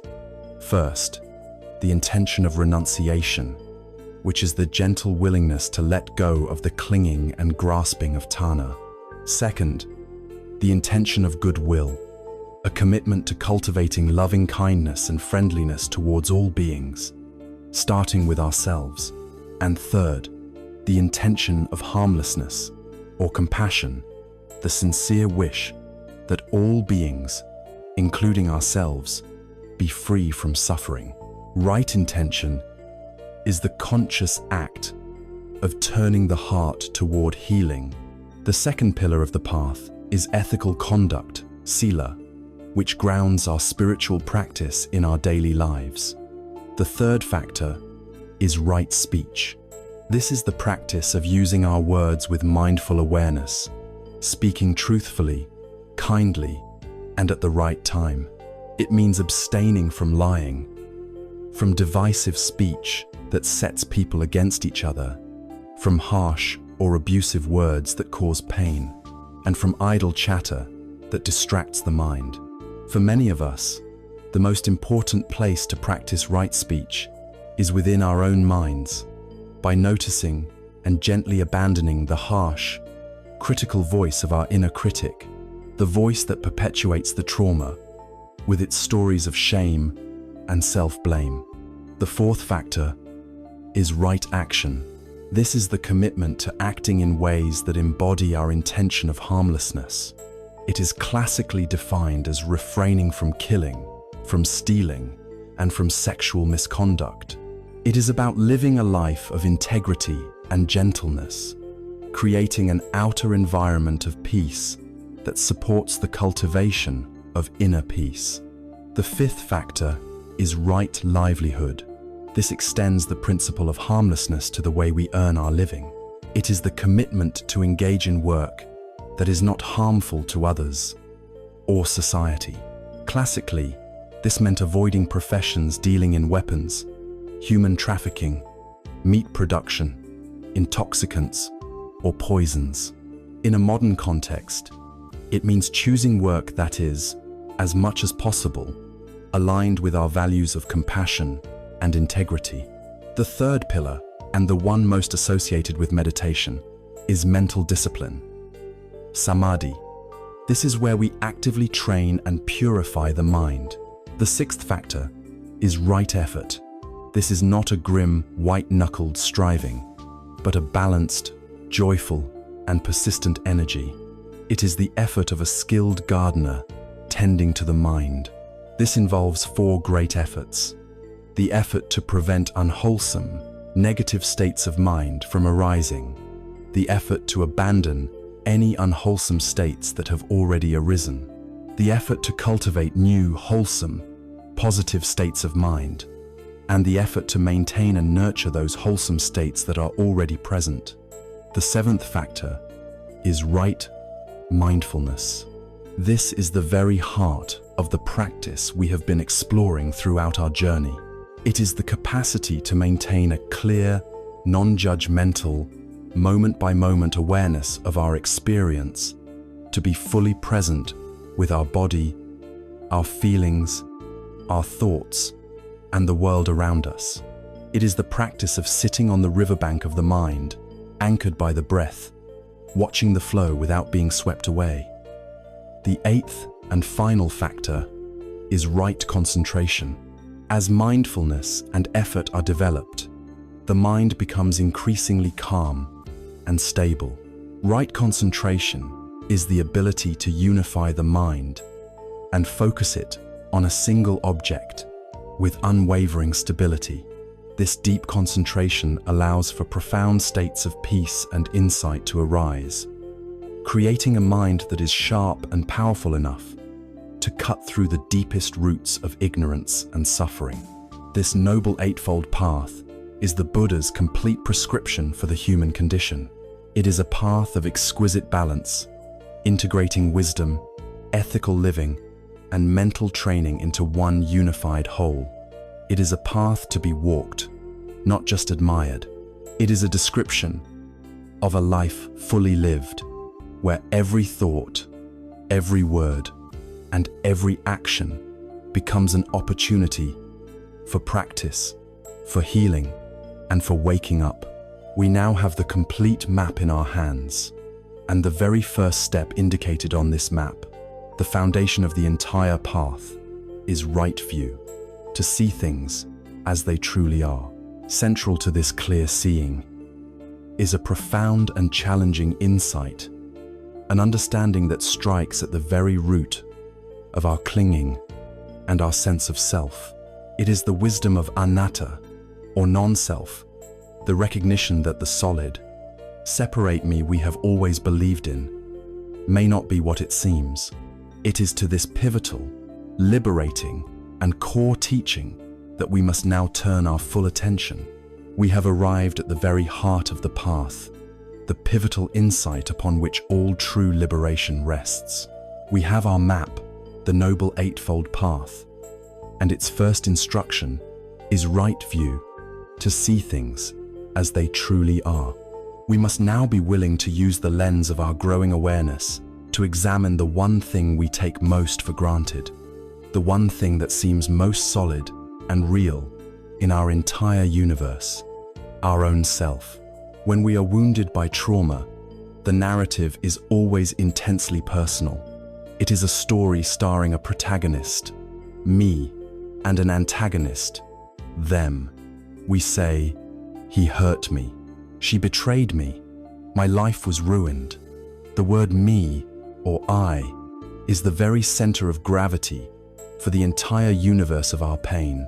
But the Buddha, in his most profound and revolutionary teaching, asks us to pause and inquire with gentle curiosity, who or what exactly is this I?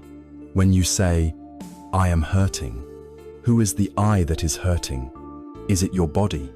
Is it your feelings? Is it your thoughts? This inquiry is not intended to deny our pain, but to understand its nature so deeply that its very foundation begins to crumble. This is the teaching of anatta, or non-self.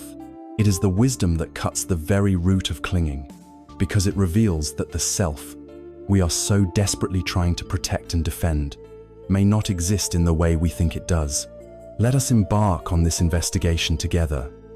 We have a powerful, intuitive feeling that there is a permanent, unchanging core inside of us, a chief executive in the headquarters of our head, a driver behind the wheel, an owner of our body, thoughts, and feelings. Let's try to find it. Is this self your body? Look at your body. It is in a constant state of flux. The food you ate this morning is becoming you. Cells are dying and being replaced by the millions every second. The body you have today is not the same physical entity it was 7 years ago, or even 7 minutes ago. If you were to lose a limb in an accident, would you be less you, number? So, the self cannot be equated with the body. Well then, is the self your feelings? Feelings are even more fleeting. One moment you feel joy, the next boredom, the next a pang of sadness. They are like weather patterns, constantly changing. If you were your feelings, your self would be dying and being reborn in every instant. This is not the stable, continuous self we believe in. So, the self is not our feelings. Perhaps it is our thoughts. But our thoughts are a chaotic, unruly stream. They appear unbidden and disappear just as quickly. There is no coherence, no single thinker directing the traffic. It is more like a radio picking up random stations. Surely this chaotic torrent cannot be the solid, stable self. No matter where we look in our direct experience, whether in the body, the feelings, or the thoughts, we cannot locate a static, independent owner. We find processes, not things. We find a dynamic, flowing river of experiences, but we cannot find the single, separate swimmer who is independent of the river. This can be a disorienting thought at first, but it is the beginning of liberation. The Buddha's diagnosis was this: what we call the self is not a solid entity, but a temporary combination of 5 distinct processes. These are the 5 aggregates, or the 5 heaps, that make up what we call a person. The first is the aggregate of form. This is the physical body and all matter. The second is the aggregate of feeling. This is the raw faculty of sensation, which registers all contact as either pleasant, unpleasant, or neutral. The third is the aggregate of perception. This is the mental function that identifies and labels our experiences. It sees a shape and says tree. It feels a sensation and says pain. The fourth is the aggregate of mental formations. This is a vast category that includes all our volitional activities, our habits, our biases, our intentions, our beliefs, and our mental chatter. This is where the force of tanha, or craving, primarily operates. And the fifth is the aggregate of consciousness.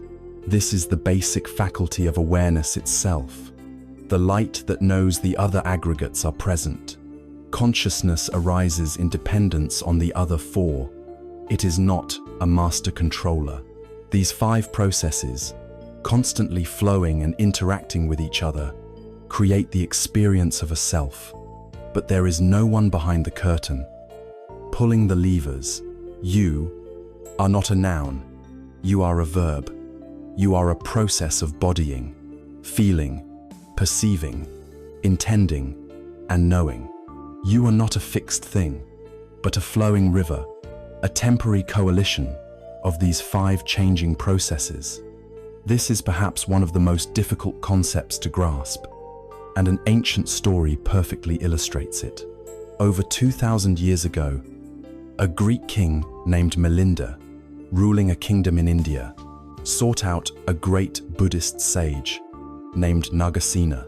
The king, a sharp and logical thinker, wanted to debate the nature of the self. He asked the sage his name. The sage replied, "I am known as Nagasena, Your Majesty, but this is just a name, a designation. In the ultimate sense, there is no permanent person to be found here." The king was astounded. If there is no person, then who wears these robes? Who eats your food? Who is it that I am speaking to? The king then pointed to his magnificent royal chariot and challenged the sage. "Reverend sir, what is this chariot? Is it the pole that connects to the horses?" "No, Your Majesty," said Nagasena. "Is it the axle? Number? Is it the wheels? The frame? The banner? Staff? The reins?" "No, Your Majesty," Nagasena replied to each question. Then the king declared triumphantly, "There is no chariot." Nagasena calmly replied, "Your Majesty, what then is the chariot?" The king was forced to admit that chariot was simply the convenient name, the designation he gave to the collection of the pole, the axle, the wheels, and all the other parts, assembled in that particular way. Nagasena then delivered the final insight. "Just so, Your Majesty. Nagasena is a designation for this collection of form, feeling, perception, mental formations, and consciousness. In the ultimate sense, it is like the chariot. There is no permanent, independent person to be found." This wisdom directly dismantles the engine of our deepest grievances. When we hold on to the pain of trauma, we are clenching our fist around the idea that I was hurt. We create a solid, unchanging statue of me, the victim, and a solid statue of them, the perpetrator. This creates a war between two supposedly solid entities. But the wisdom of anatta invites us to look closer. Who is this I that was hurt? Was it the collection of aggregates that made up your body and mind at that specific moment in the past? That collection is gone. You are physically and mentally a different person today. Does this mean the pain wasn't real? No, the pain was absolutely real. The action that caused it was real, but anatta reframes the event. The pain becomes an impersonal process that happened to another impersonal process. The suffering is no longer a permanent scar carved into an imaginary soul. It becomes an event whose effects have rippled through the flowing river of your life, but it does not define the river itself. The story of me and my trauma begins to lose its solidity. The grievance, which needs a solid self to cling to, finds its foundation turning to sand. The charge, the personalization, the the story that we keep alive with our identification, begins to dissolve. This liberating insight has a profound and immediate implication. If this solid, independent self is an illusion, a convenient label for a dynamic process, then what about the other? What about the person who hurt us? They too are not a solid, independent entity. They are not a monolithic monster of evil. They too are a chariot, a flowing river of the five aggregates. Their harmful actions arose out of their own conditioned soup of ignorance, their own pain, their own craving, their own dukkha. Seeing this does not excuse their action, but it depersonalizes it. It moves it from the realm of personal malice to the realm of impersonal cause and effect. The hard, sharp line we have drawn between me, the good victim, and them, the evil perpetrator, begins to blur and soften. We start to see that there are not two separate, warring entities, but two interconnected processes that have collided in a painful way. This realization that there is no solid self and no solid other opens the door to the next great vista of wisdom, the truth of our profound and inescapable interconnectedness. Having taken the brave step of looking inward and discovering no solid, unchanging self, we now turn our gaze outward to see how this profound truth changes our relationship with everything and everyone around us. The wisdom of anatta, or non-self, is not a nihilistic declaration that we do not exist. It is a pointer to a deeper reality. It reveals that while we are empty of a separate, independent self, we are full of everything else in the cosmos. This is the truth of interconnectedness, the truth of what the Zen master, Thich Nhat Hanh, so beautifully called interbeing. This is the positive expression of emptiness. It is the understanding that nothing exists on its own. Everything is with everything else. To see this is to see the intricate, jeweled web of life, where every single node is connected to and reflects every other node. It is to realize that the hard, sharp lines we draw between me and you, us and them, self and other, are illusions created by a limited way of seeing. Let us practice looking with the eyes of interbeing. Imagine you are holding a simple sheet of paper in your hands. Let us meditate on it. We might think of this paper as something separate, a single object. But where did it come from? Look deeply, and you will see a cloud floating in this sheet of paper.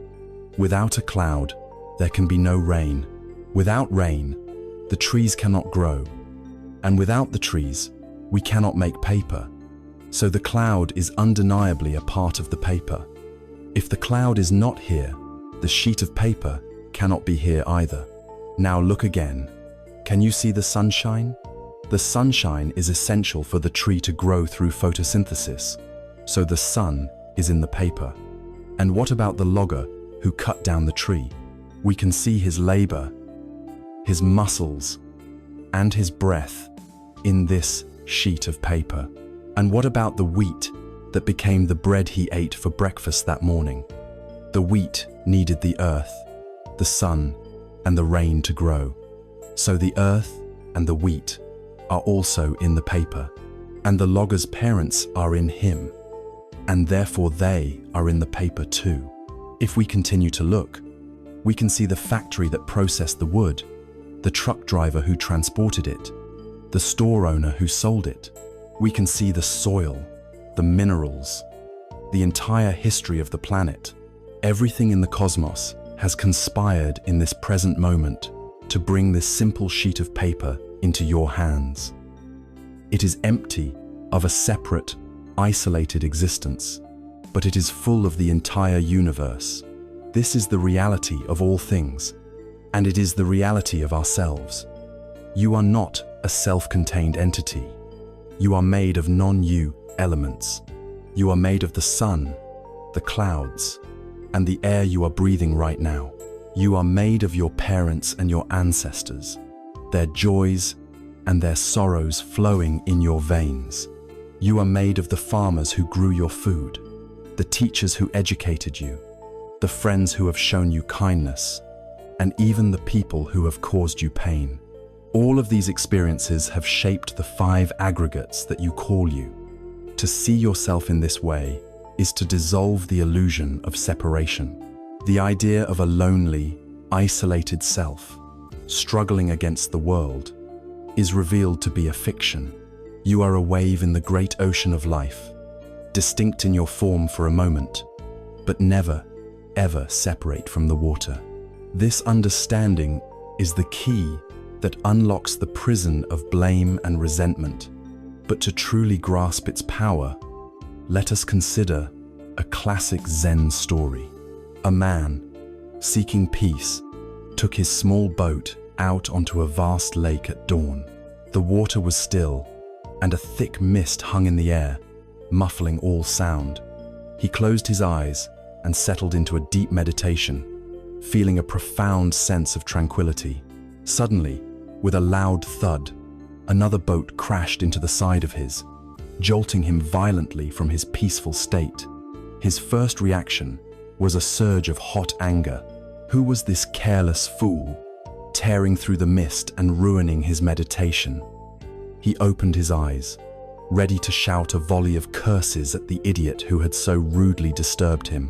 But as his eyes focused through the swirling fog, he saw that the other boat was empty. It must have broken free from its moorings on the shore and drifted silently with the current until it bumped into him.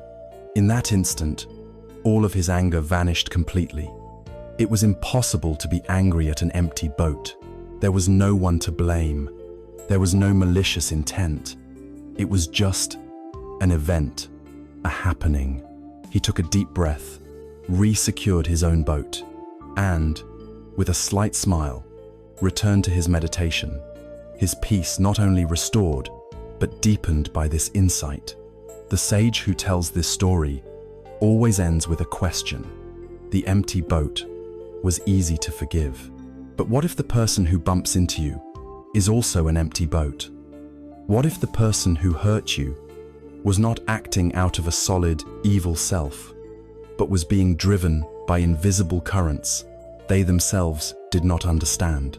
Currents of fear, of ignorance, of their own unhealed pain, of the dukkha they had inherited from their own family and their own life. What if their harmful action was simply the lurching of their own empty boat, tossed about in the fog of their own suffering? To see, with the eyes of interbeing, is to realize that most of the people who hurt us in life are, in fact, empty boats. They are not monolithic villains, acting with pure, independent malice. They are a collection of conditioned processes, a product of countless causes and conditions that are far beyond their control. Their actions are the result of their own pain.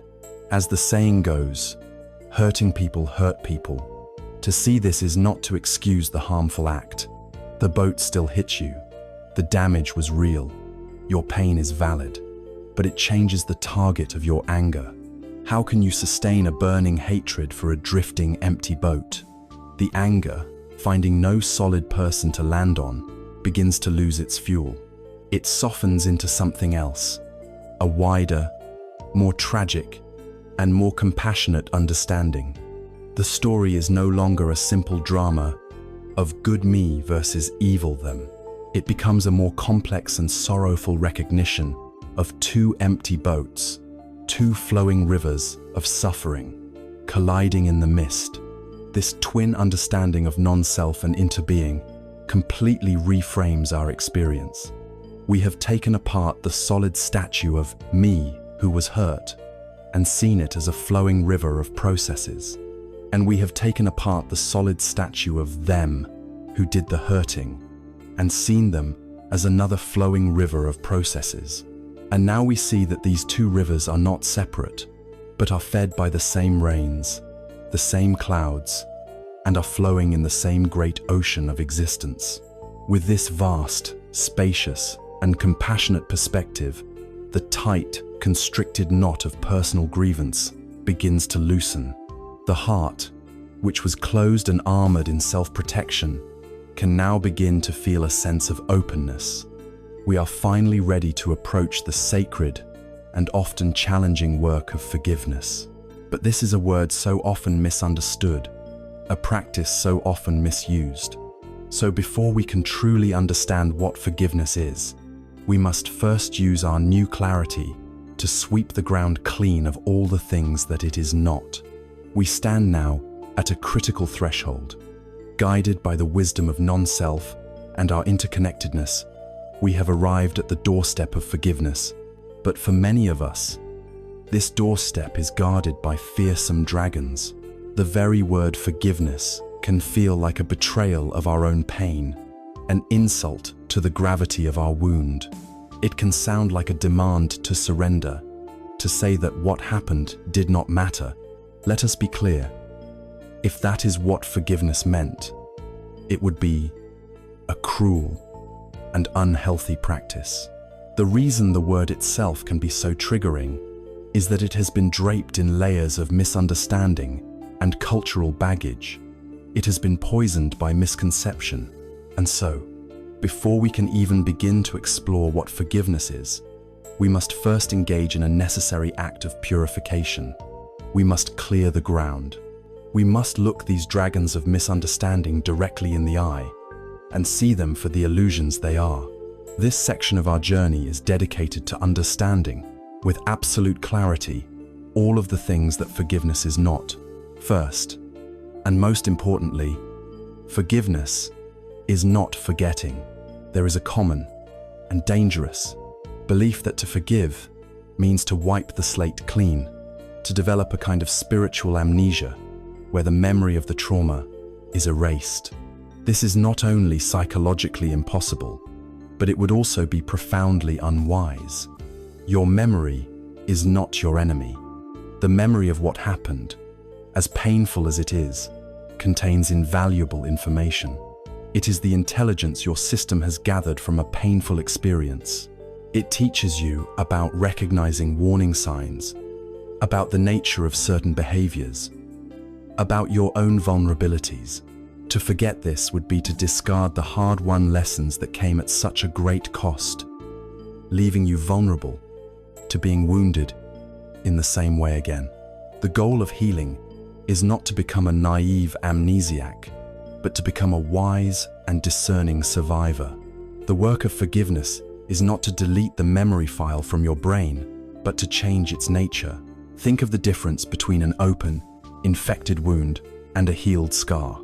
An open wound is constantly painful, sensitive to the slightest touch, and it drains your body's resources.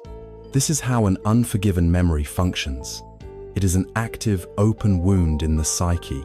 Every time it is touched by a thought, a sight, or a sound, it sends waves of fresh pain through your entire system. A scar, on the other hand, is a sign that healing has occurred. The skin is whole again. You can still see where the wound was. The memory of the injury is written on the skin. You have not forgotten the wound, but it no longer hurts to the touch. It is no longer inflamed. It no longer drains your life force. You can look at the scar, acknowledge its story, and it does not send you into a spiral. Forgiveness is the process of allowing the open wound of memory to finally close and become a scar. The story of what happened remains, but its power to cause you suffering in the present moment is gone. You remember, but you are no longer defined by the memory. The second great myth is that forgiveness means condoning or excusing the harmful behavior. This is often the biggest barrier. It feels like we are being asked to say, "What you did was okay." Let us state this with absolute clarity. Forgiveness has nothing to do with approving of the action that caused you harm. The action may have been abhorrent, unjustifiable, and morally wrong. You do not have to pretend it was anything other than what it was. Forgiveness is not a judgment on the action. It is a release of your toxic attachment to the actor. remember the empty boat. You can acknowledge that the boat crashing into you was a damaging and disruptive event, without needing to find a villain to blame. You can separate the harmful act from the complex web of causes and conditions that led the person to commit it. Furthermore, forgiveness is an internal process that absolutely does not preclude seeking external justice or accountability. They operate on two different levels. Forgiveness is for your own heart, for your own liberation from the poison of resentment. Justice is for the well-being of society and the protection of others. You can fully forgive someone on an internal, spiritual level, while simultaneously participating in a court case against them, pressing charges, or testifying about what they did. One is an act of inner healing. The other is an act of civic responsibility. One does not cancel out the other. In fact, true forgiveness often gives you the clarity and inner stability to pursue justice from a place of integrity rather than from a place of blind rage. This also applies to boundaries. Forgiving someone who has betrayed your trust does not mean you must trust them again. In fact, the self-compassion that is at the root of true forgiveness will often demand that you establish clearer and stronger boundaries to protect yourself from future harm. Forgiveness is not an invitation to be re-victimized. It is an act of profound self-care. This leads us to the third common misconception, that forgiveness requires reconciliation.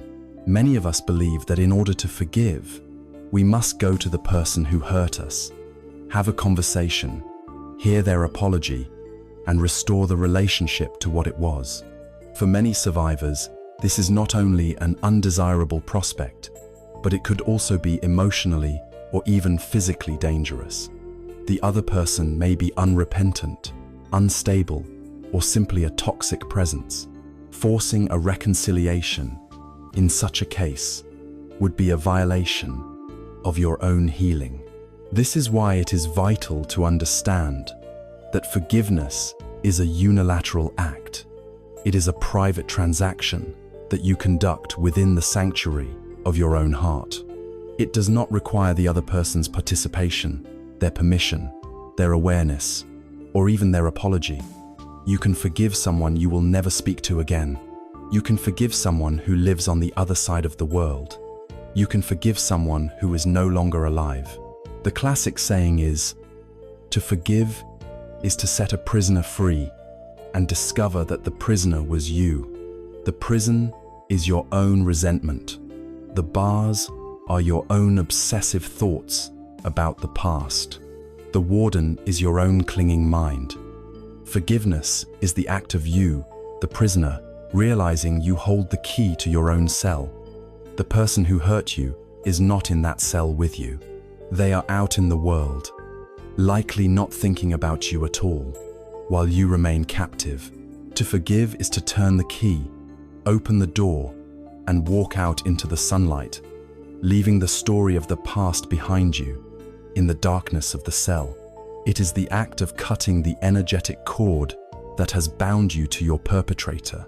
It is a declaration of your own sovereignty, a statement that you will no longer allow another person's past actions to control your present happiness. It has nothing to do with them and everything to do with you. Finally, there is the pervasive and damaging myth that forgiveness is a sign of weakness, that it is the choice of a doormat who lets people walk all over them. Our culture often glorifies the grudge, seeing it as a sign of strength and self-respect. In reality, the opposite is true. Holding on to anger, resentment, and a desire for revenge is the path of least resistance. It is the default, conditioned reaction of the mind. It is a passive state, where you allow an event from the past to continuously dictate your emotional state in the present. It requires no skill, no courage, no strength. It is a form of bondage. True forgiveness, on the other hand, is an act of immense power. courage, and spiritual maturity. It is an active and conscious choice that often goes against every instinct in your body. It requires the courage to look directly at your deepest wound without flinching. It requires the strength to consciously interrupt the addictive cycle of angry thoughts and self-pity. It is an act of profound self-mastery. Think of it this way. Holding a grudge is like clenching your fist around a burning coal with the intention of someday throwing it at your enemy. But the only one getting burned, day after day, is you.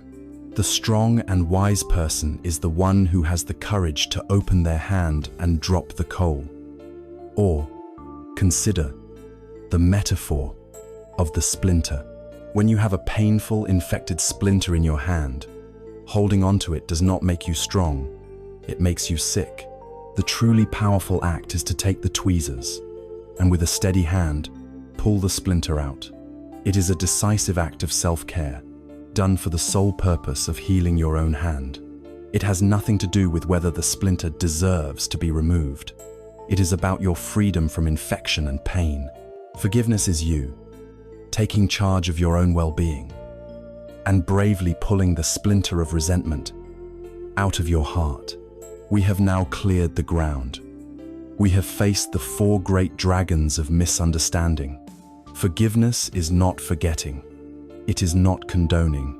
It does not require reconciliation. And it is not a weakness, but a profound strength. By seeing what forgiveness is not, we have created a safe and sacred space to finally explore what it is. With the poisons of misconception drained away, we can now approach this powerful medicine with an open mind and a willing heart. We can begin to see it not as a burden to be shouldered, but as a gift to be received, a gift we give to the only person who truly needs it, ourselves. Having cleared the ground of all the things that forgiveness is not, we can now approach its true nature. We can begin to see it, not as a bitter pill we must swallow, but as a cool drink of water for a thirsty soul. We are now ready to embrace the single most liberating truth at the heart of this practice. Forgiveness is not a gift you struggle to give to another. It is the ultimate gift of freedom, power, and peace that you finally allow yourself to receive. For so long, we have operated under the assumption that our resentment is a weapon. We are aiming at the person who hurt us. We believe our anger punishes them, that our refusal to forgive somehow holds them accountable. But this is a profound illusion. The entire transaction of non-forgiveness happens only within us. It is a solitary drama we perform on the stage of our own mind, and we are its only true audience and its only true casualty. There is a powerful saying that perfectly captures this truth. To hold on to resentment is like drinking poison and waiting for the other person to die. Let this image sink in. You are the one consuming the toxic brew. You are the one whose insides are being corroded by the bitterness of hatred and the fire of anger. With every resentful thought, you are the one flooding your own nervous system with the stress hormones of cortisol and adrenaline. Your own body is the one that is held in a state of chronic tension. Your sleep is the one that is disturbed. Your heart is the one that is closed. Meanwhile, the person who hurt you is likely living their life completely untouched and often entirely unaware of the poison you are drinking in their name. They are not harmed by your hatred. The only person being consumed, the only one being weakened and made sick by this poison, is you. Forgiveness, then, is the simple, intelligent, and sane act of putting down the cup. It is the decision to stop poisoning yourself, regardless of what the other person has done or deserves. It is an act of radical self-preservation. Beyond the metaphor of poison, unforgiveness acts as a heavy, invisible chain. This chain has 2 ends. One end is shackled around your ankle. The other end is shackled to the person who harmed you. As long as you are bound by resentment and hatred, You are not free. You carry them with you, everywhere you go. They are the unwelcome guest at your dinner table, the silent passenger in your car, the phantom that lies beside you in bed at night. They live, rent-free, in the most precious real estate you own, your own mind. You give them the power to continuously hurt you, long after the original event is over. Every time you replay the memory, every time you fuel the anger, you are allowing them to wound you again. You are giving them control over your emotional state in the present. Forgiveness is the act of taking up a pair of heavy bolt cutters and severing that chain. With a decisive act of will, you declare, I will no longer be bound to you. I release you from my mind, from my heart, from my life force, not because you deserve it, but because I deserve to be free. The moment the chain is cut, they are no longer your problem. You can finally walk away, unburdened, and reclaim your own inner territory. A beautiful Zen story illustrates this act of carrying the past. Two monks, one senior and one junior, were on a long pilgrimage. They came to a river with a strong current. A young, beautifully dressed woman stood at the bank, hesitating to cross for fear of ruining her silk robes. The monks' vows were strict, forbidding them to touch a woman. The junior monk, rigid in his observance, walked past her without a glance.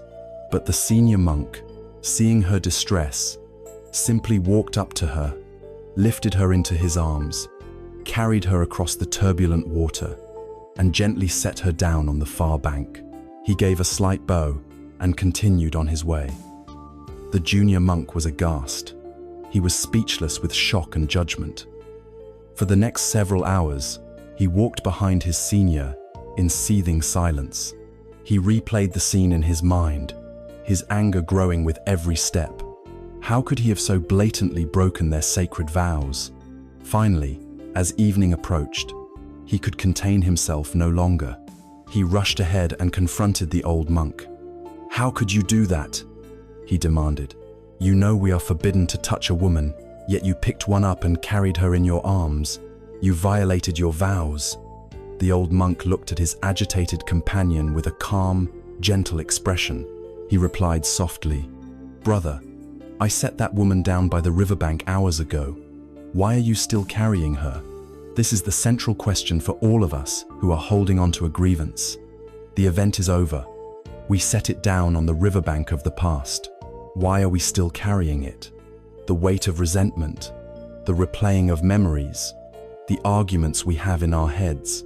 This is the act of carrying the woman long after she has been left behind. It is a burden we choose to pick up again and again, every single day. Forgiveness is the simple, liberating realization that you can just put it down. The amount of life force, the sheer quantity of mental and emotional energy that is required to maintain a grudge is staggering. It is a constant drain, a massive leak in our energetic system. It is energy that could be used for so much else. When you finally make the choice to forgive, all of that energy is liberated. It is returned to you. This reclaimed energy is the capital you can now invest in your own healing. You can use it to build new, healthy relationships. You can use it to pursue a creative passion. You can use it to deepen your spiritual practice. You can use it to simply experience moments of joy and peace. By letting go of the burden of the past, you reclaim the energy you need to build a new future. Ultimately then, forgiveness is the ultimate act of reclaiming your power. As long as you are defined by what someone else did to you, you are giving them power over your identity. You are allowing them to be the author of your life story. Forgiveness is the moment you take back the pen. It is a profound declaration of your own sovereignty. You are saying, with every cell of your being, what you did was a part of my past, but it will not be the defining feature of my present, and it will have no power over my future. I am the author of my own life. I am the master of my own heart. And today, I choose freedom. Today, I choose peace. This is a choice we make entirely for ourselves. It is the highest form of self-love. We have been exploring this profound act of liberation in relation to those who have harmed us from the outside. But often, the chains that bind us most tightly are the ones we have forged ourselves. Often, the most stubborn and difficult person to release from the prison of our judgment is the one person we can never escape, and that is ourselves. We have arrived at what is, for many, the most difficult and most sacred territory on the map of healing. We have explored the liberating act of forgiving others, of cutting the chains that bind us to our past. We have opened the door to the prison cell of our own resentment and allowed the other person to walk free, only to discover that it was our own freedom we had won. But often, after the dust settles, we look around the now empty cell and realize there is one prisoner remaining, one person we still hold in judgment, one person we condemn for their role in the story, one person we find it almost impossible to forgive. That final prisoner is ourselves.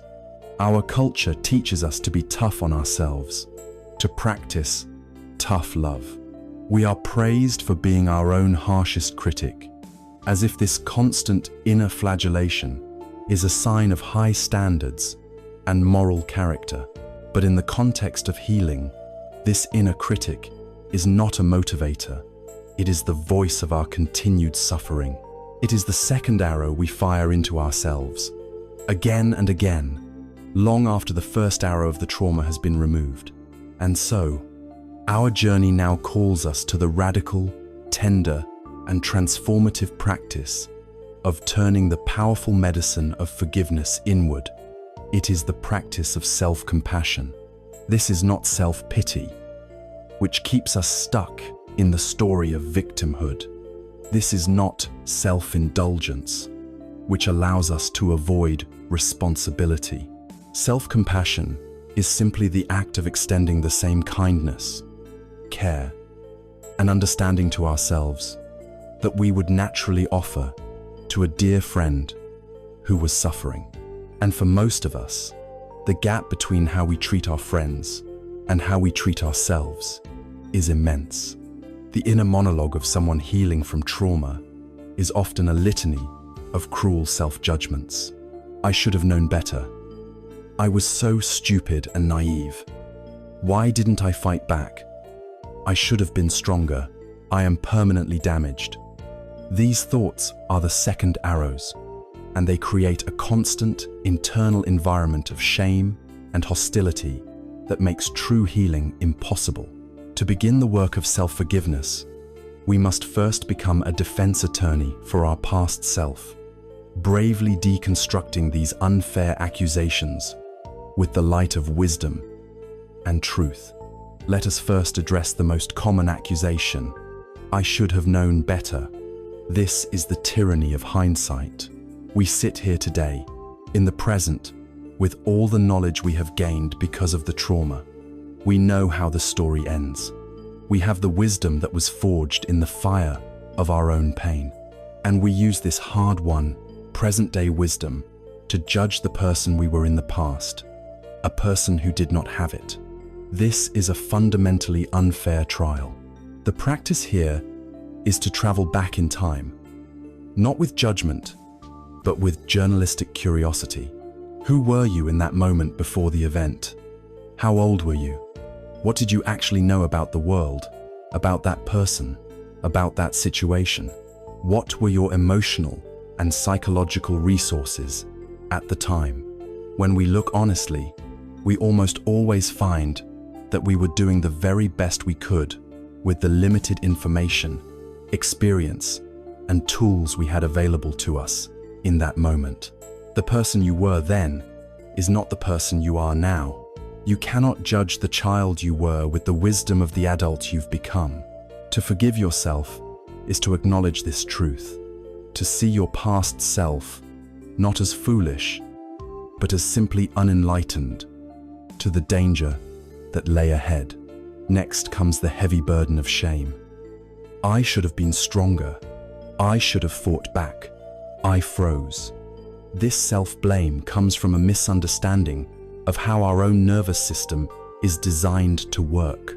In the face of an overwhelming threat, our rational, thinking brain often goes offline.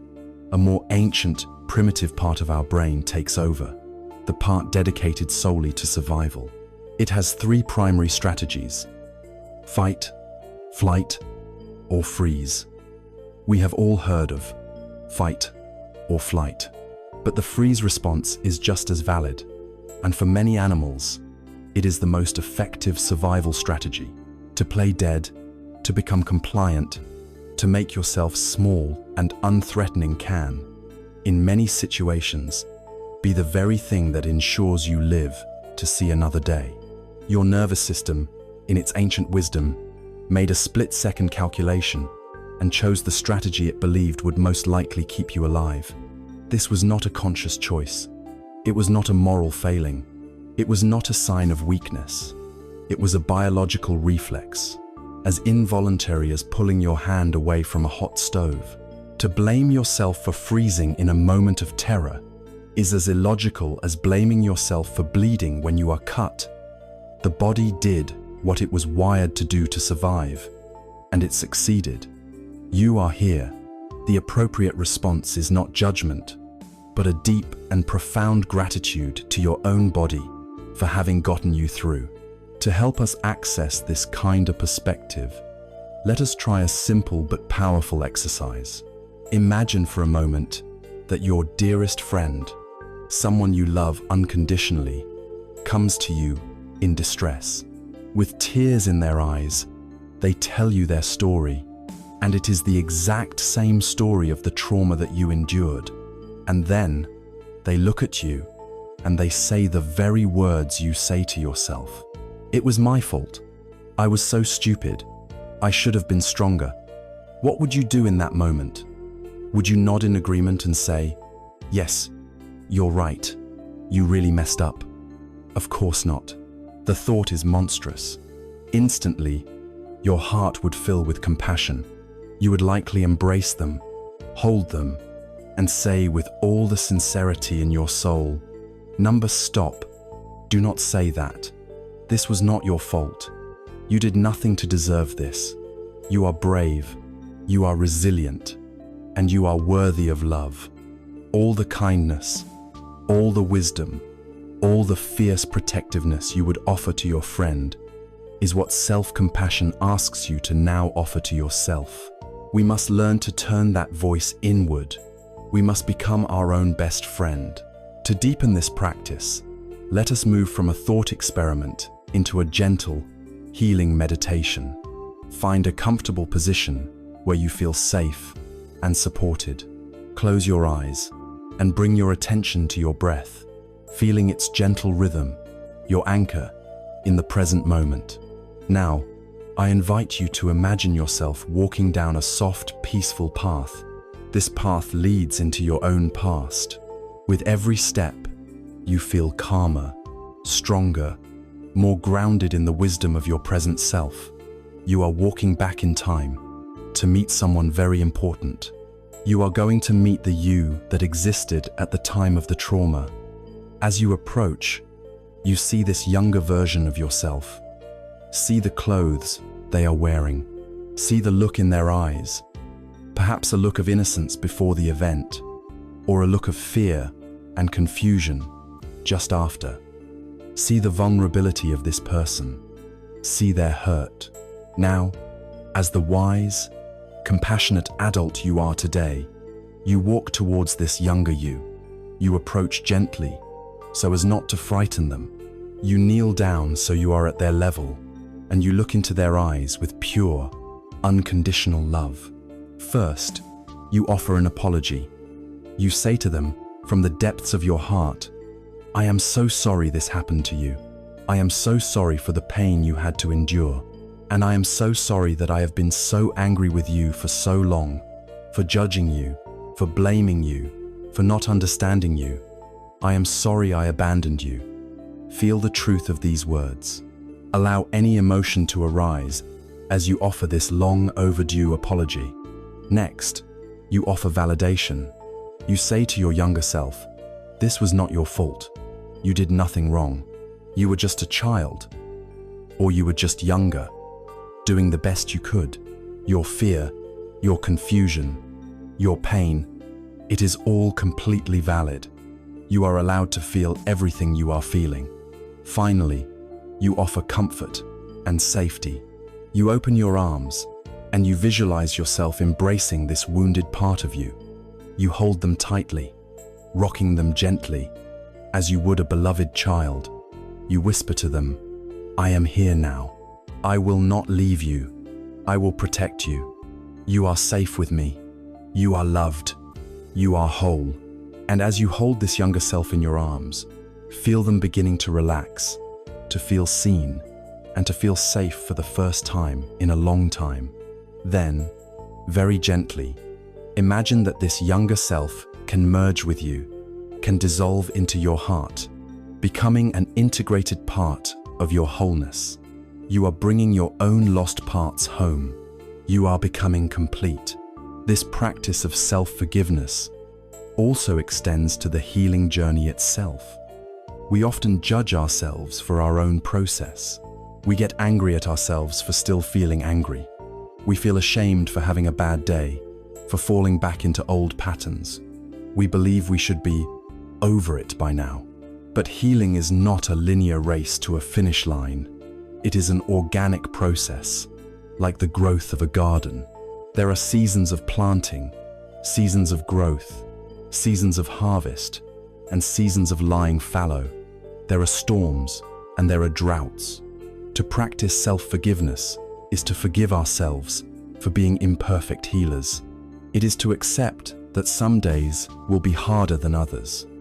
It is to treat each setback not as a failure, but as an opportunity to practice compassion for ourselves once again. By turning inward and offering ourselves this profound gift of forgiveness, we are finally coming home.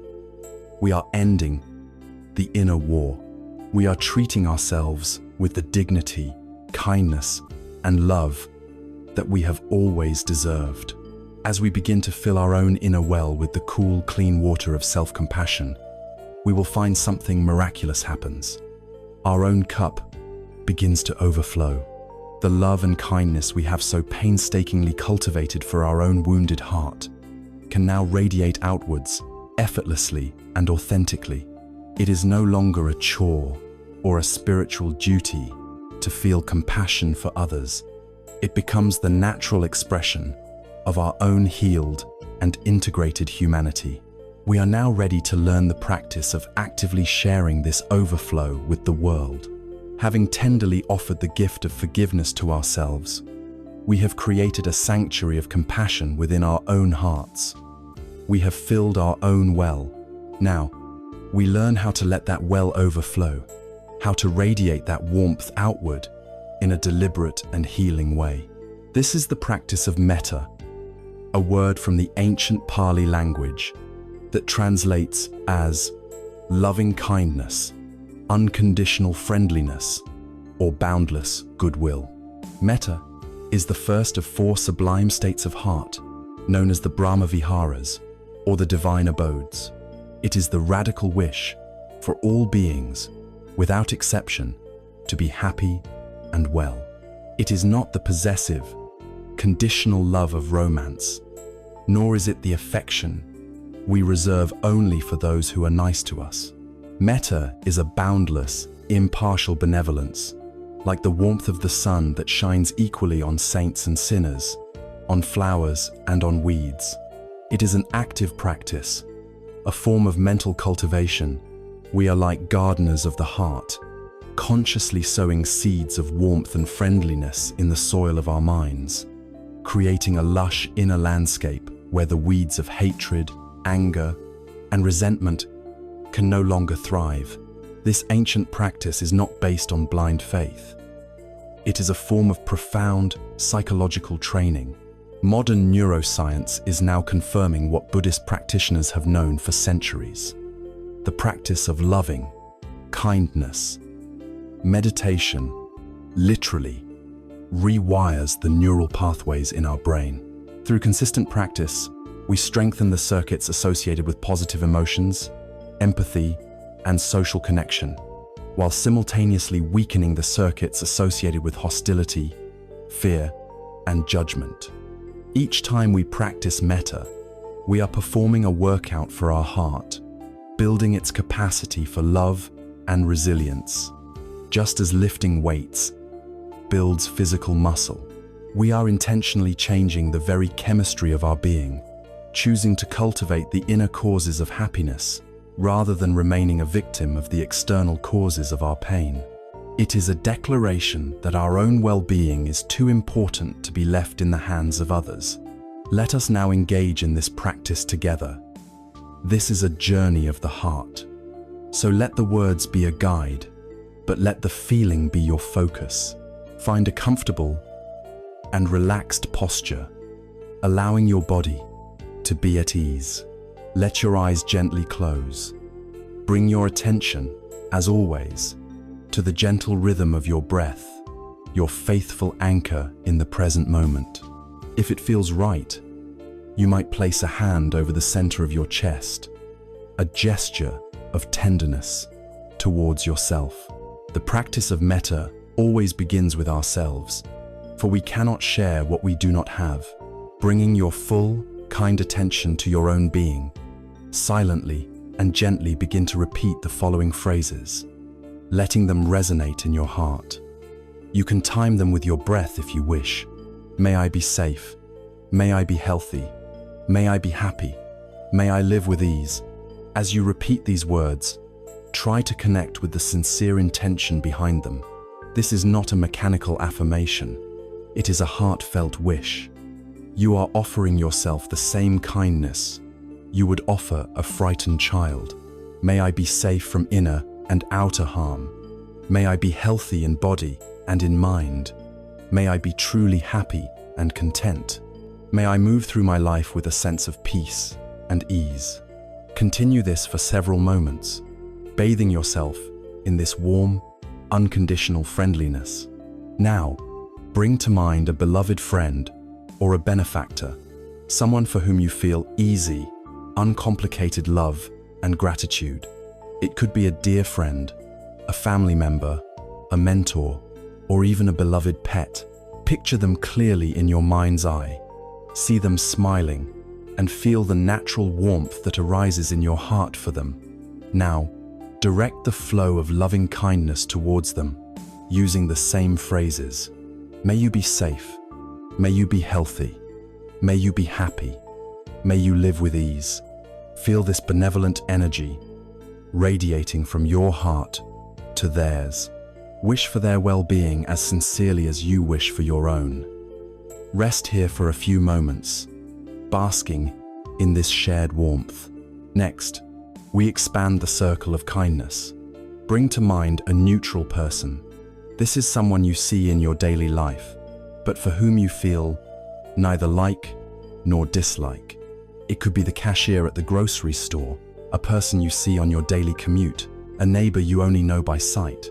This step is important because it helps us stretch our heart beyond the boundaries of personal preference.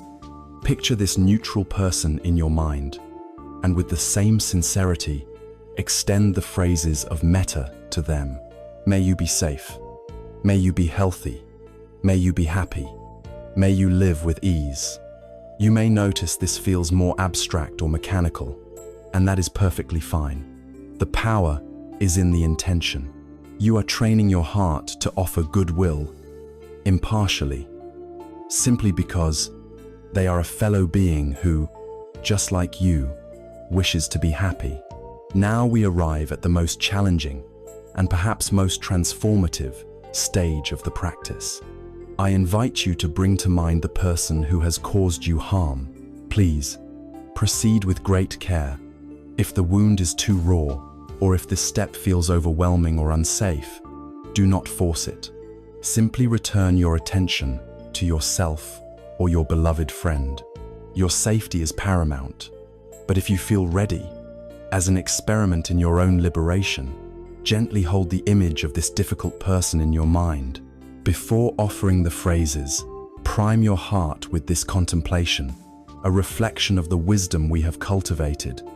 Just like me, this person has a body and a mind.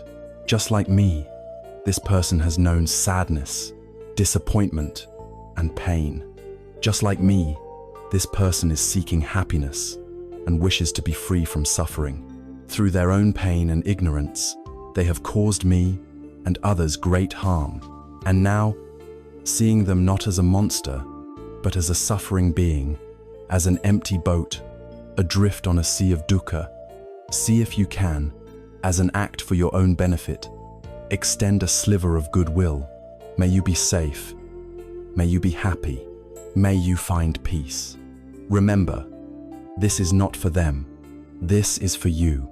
This is you, choosing the medicine of love over the poison of hatred for the sake of your own heart. This is you, dropping the burning coal, not because they deserve it, but because you deserve to be free from the fire. The power of metta to transform is legendary. There is the story of Angulimala, a feared killer who terrorized the countryside, so named because he wore a gruesome garland, mala, made of the fingers, anguli, of his victims. Villages emptied in his path. Warriors and kings were afraid to face him. One day, the Buddha began walking calmly down the road toward Angulimala's forest. People warned him, begged him not to go, but the Buddha continued his mindful walk. Angulimala saw him and was delighted at such easy prey. He began to run, but a strange thing happened. Though the Buddha was only walking calmly, Angulimala could not catch him. Exhausted and confused, he shouted, "Stop, monk." The Buddha turned and said softly, "I have stopped, Angulimala. It is you who have not stopped." The Buddha was not speaking of physical movement. He had stopped creating violence and harm. Angulimala was still running on the wheel of hatred and killing. In that moment, the Buddha radiated a fearless, unconditional loving kindness, so powerful that it pierced through Angulimala's lifetime of rage and delusion. It was a kindness he had never known. It disarmed him completely, brought him to his knees, and was the catalyst for his complete transformation from a murderer into a devoted monk. This is the power of metta. It can melt the hardest of hearts, and the first and most important heart it melts is our own. Through the practice of loving kindness, we have begun to actively cleanse our hearts of the toxins of ill will and resentment. We are replacing the cold, constricting energy of hatred with the warm, expansive energy of goodwill. In learning to wish happiness, even for the one who hurt us, we have taken a monumental step. We have begun to see them not as a target for our anger, but as a fellow being who, like us, simply wants to be happy. This shift in perspective opens the door to an even deeper and more profound state of heart, the next of the 4 divine abodes. We can now move beyond simply wishing them well to a place where we can genuinely understand and feel for the very suffering that caused them to act as they did. We are now ready to cultivate the great heart of karuna, or compassion. Having planted the seeds of loving kindness in the soil of our hearts, we now nurture them with the water of a still deeper understanding. Metta, the sincere wish for all beings to be happy, has opened us to the possibility of goodwill. Now we cultivate karuna, or compassion, which is the heart's response to the reality that all beings, including those who have harmed us, are suffering. Karuna is the second of the 4 divine abodes, and its literal meaning is the trembling or quivering of the heart in the face of pain. It is the ability to feel with another, to resonate with their suffering, and to sincerely wish for them to be free from it. This is profoundly different from pity. Pity looks down from a position of superiority, creating distance. Oh, that poor person. I feel so sorry for them. Compassion, on the other hand, is born from the wisdom of interbeing. It closes the distance, recognizing a shared humanity. It says, I feel the reality of your suffering, for I too have suffered. Your pain is my pain. It is the heart's recognition of itself in another. To cultivate compassion for someone who has caused us immense pain may seem like an impossible, even undesirable task. How can we possibly feel for the suffering of our own perpetrator? The gateway to this profound state is a single, transformative insight, an axiom that is fundamental to understanding human behavior. Happy, peaceful, and whole people do not go around hurting others. Harmful actions are not born from a state of contentment and inner peace. They are the external symptoms of an inner disease. They are the cries of a soul in agony. They are the misguided, desperate strategies of a mind consumed by its own dukkha. Think about your own life. When are you most likely to be impatient, unkind, or selfish? It is when you are stressed, when you are afraid, when you feel insecure, when you yourself are in pain. Your own moments of causing harm, however small, have always come from your own moments of suffering. Now, dare to extend this same logic to the person who hurt you. The harmful act they committed, as terrible and devastating as it was not a product of their wisdom, their joy, or their inner peace. It was the direct result of their own inner hell. Their actions were fueled by the poison of their own greed, their own hatred, their own fear, their own profound ignorance. They were acting out a story of lack, a story of pain that was likely written in their hearts long before they ever met you. In their misguided attempt to find happiness or to escape their own suffering, they caused you to suffer. To see this is not to construct a detailed psychological profile or to play armchair therapist. It is simply to acknowledge a universal truth. Their violence toward you was very likely a manifestation of a violence that was already raging within themselves. There is a powerful analogy that can help us hold this difficult truth. Imagine you are walking peacefully down a beautiful country path. Suddenly, a large dog leaps out from the bushes. Its eyes are wild. Foam is dripping from its mouth, and it snarls with a terrifying, unnatural aggression. It lunges at you, and you scramble away, your heart pounding with fear. Your first and most important reaction is self-protection. You get away from the dog, you put a safe distance between you and the danger. This is the equivalent of setting healthy boundaries with a harmful person. But once you are safe, what is your second reaction? Is it a deep, personal hatred for the dog? Do you stand there thinking, that is an evil dog. It has a flawed character, and it chose to ruin my peaceful walk? Of course not. You would instantly recognize the tragic signs of rabies. You would realize that this dog is not evil. It is terribly sick. Its brain is on fire with a disease that is compelling it to act in this aggressive, crazed, and ultimately self-destructive way. And what would you feel then? Your anger and fear would soften into something else. You would feel a profound sense of compassion for the animal's terrible plight. You would feel a deep sorrow for its suffering. You would wish for its suffering to end. You would still keep your distance. You would still be cautious, but your heart would be filled with a tragic understanding, not a personal hatred. The person who hurt you, in the moment they caused you harm, was spiritually sick. They were acting under the influence of the rabies of their own unhealed wounds, their own delusions, their own desperate cravings. Their action was a symptom of their disease. To see them in this light is the essence of karuna. It is to look beyond the snarling teeth of their action and to see the sickness that is driving it. This does not in any way excuse or absolve them of their responsibility. The rabid dog is still dangerous.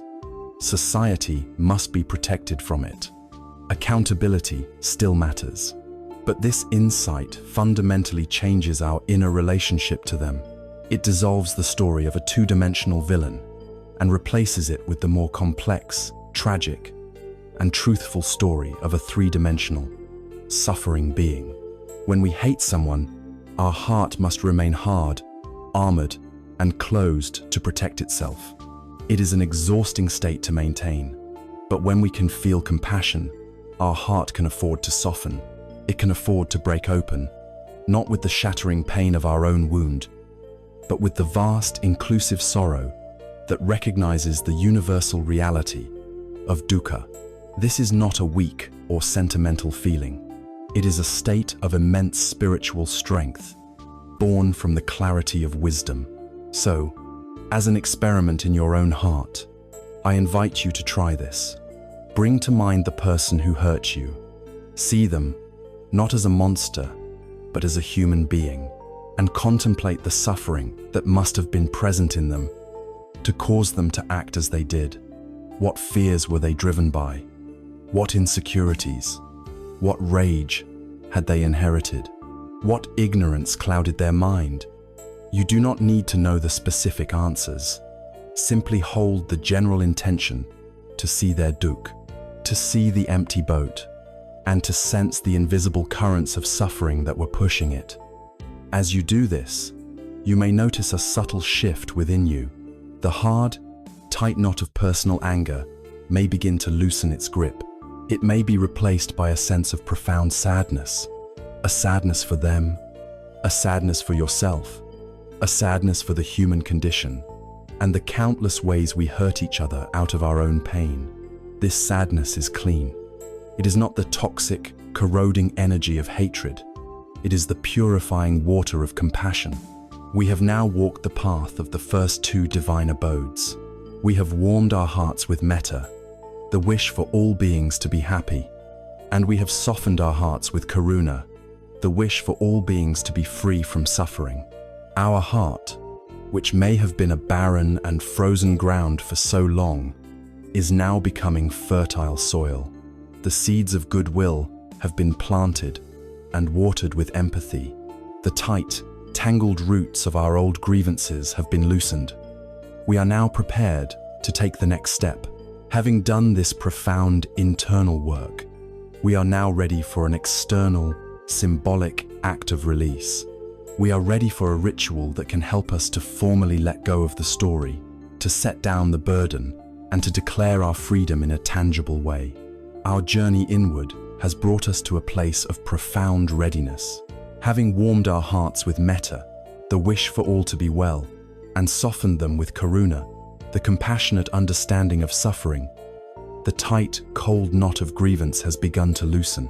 We have done the deep, internal work. Now, we will create a sacred bridge between our inner realization and the outer world. We will engage in a ritual, a powerful, symbolic act to formalize our decision to let go and to help our entire being, body, heart, and mind integrate this profound shift. All human cultures have rituals to mark important transitions, to move us from one stage of life to another. This will be our personal, sacred ritual of liberation. We will do this by writing a letter that will never be sent. Its power lies precisely in its privacy, because it is for your eyes only. It can be a vessel for your most uncensored, unvarnished truth. It is a safe container where you can finally say everything that has needed to be said without fear of consequence or judgment. This is the final act of lancing the wound, of draining all the remaining poison before allowing it to heal completely. First, prepare your sacred space. Find a time and a place where you will be completely alone and undisturbed for at least an hour. This is your time. Let go of any other obligations. Gather several sheets of paper and a pen that flows easily. The physical act of writing by hand is important. It connects us to our feelings in a way that typing on a screen often cannot. If you wish, you can light a candle, burn some incense, or simply take a few moments to sit in silence, dedicating this time to your own freedom. This is not just writing a letter, this is a ceremony. The letter has 3 parts. For the first and longest part, your only instruction is to hold nothing back. Address the letter directly to the person who harmed you. And now, let it pour out. This is your chance to give voice to the silent scream you have held inside for so long. Begin by writing down the facts of what happened, as you remember them. Describe the events in detail. Do not soften them. Do not minimize them.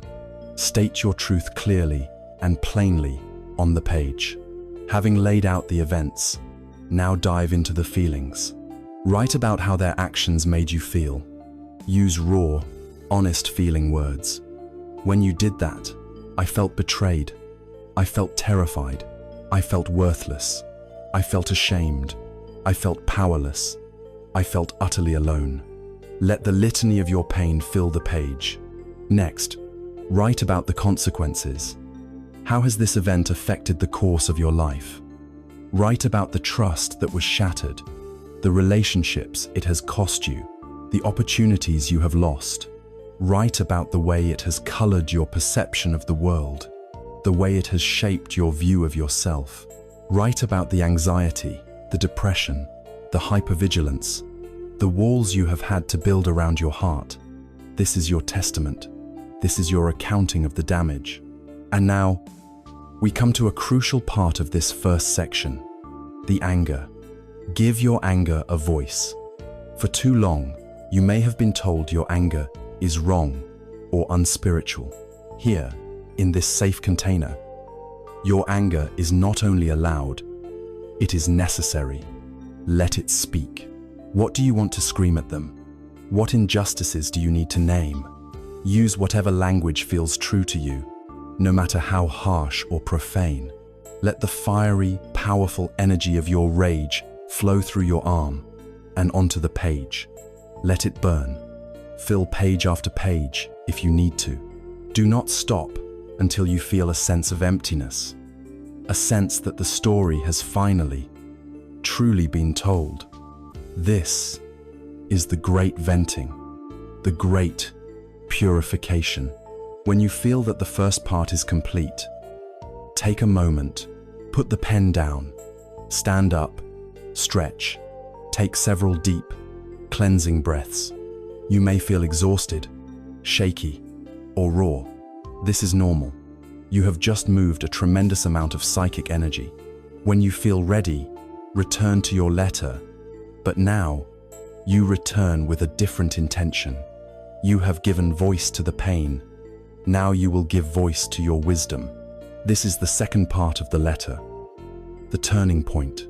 Reading over what you have written, or just holding the feeling of it in your heart, begin to write from the place of the wise self we have been cultivating.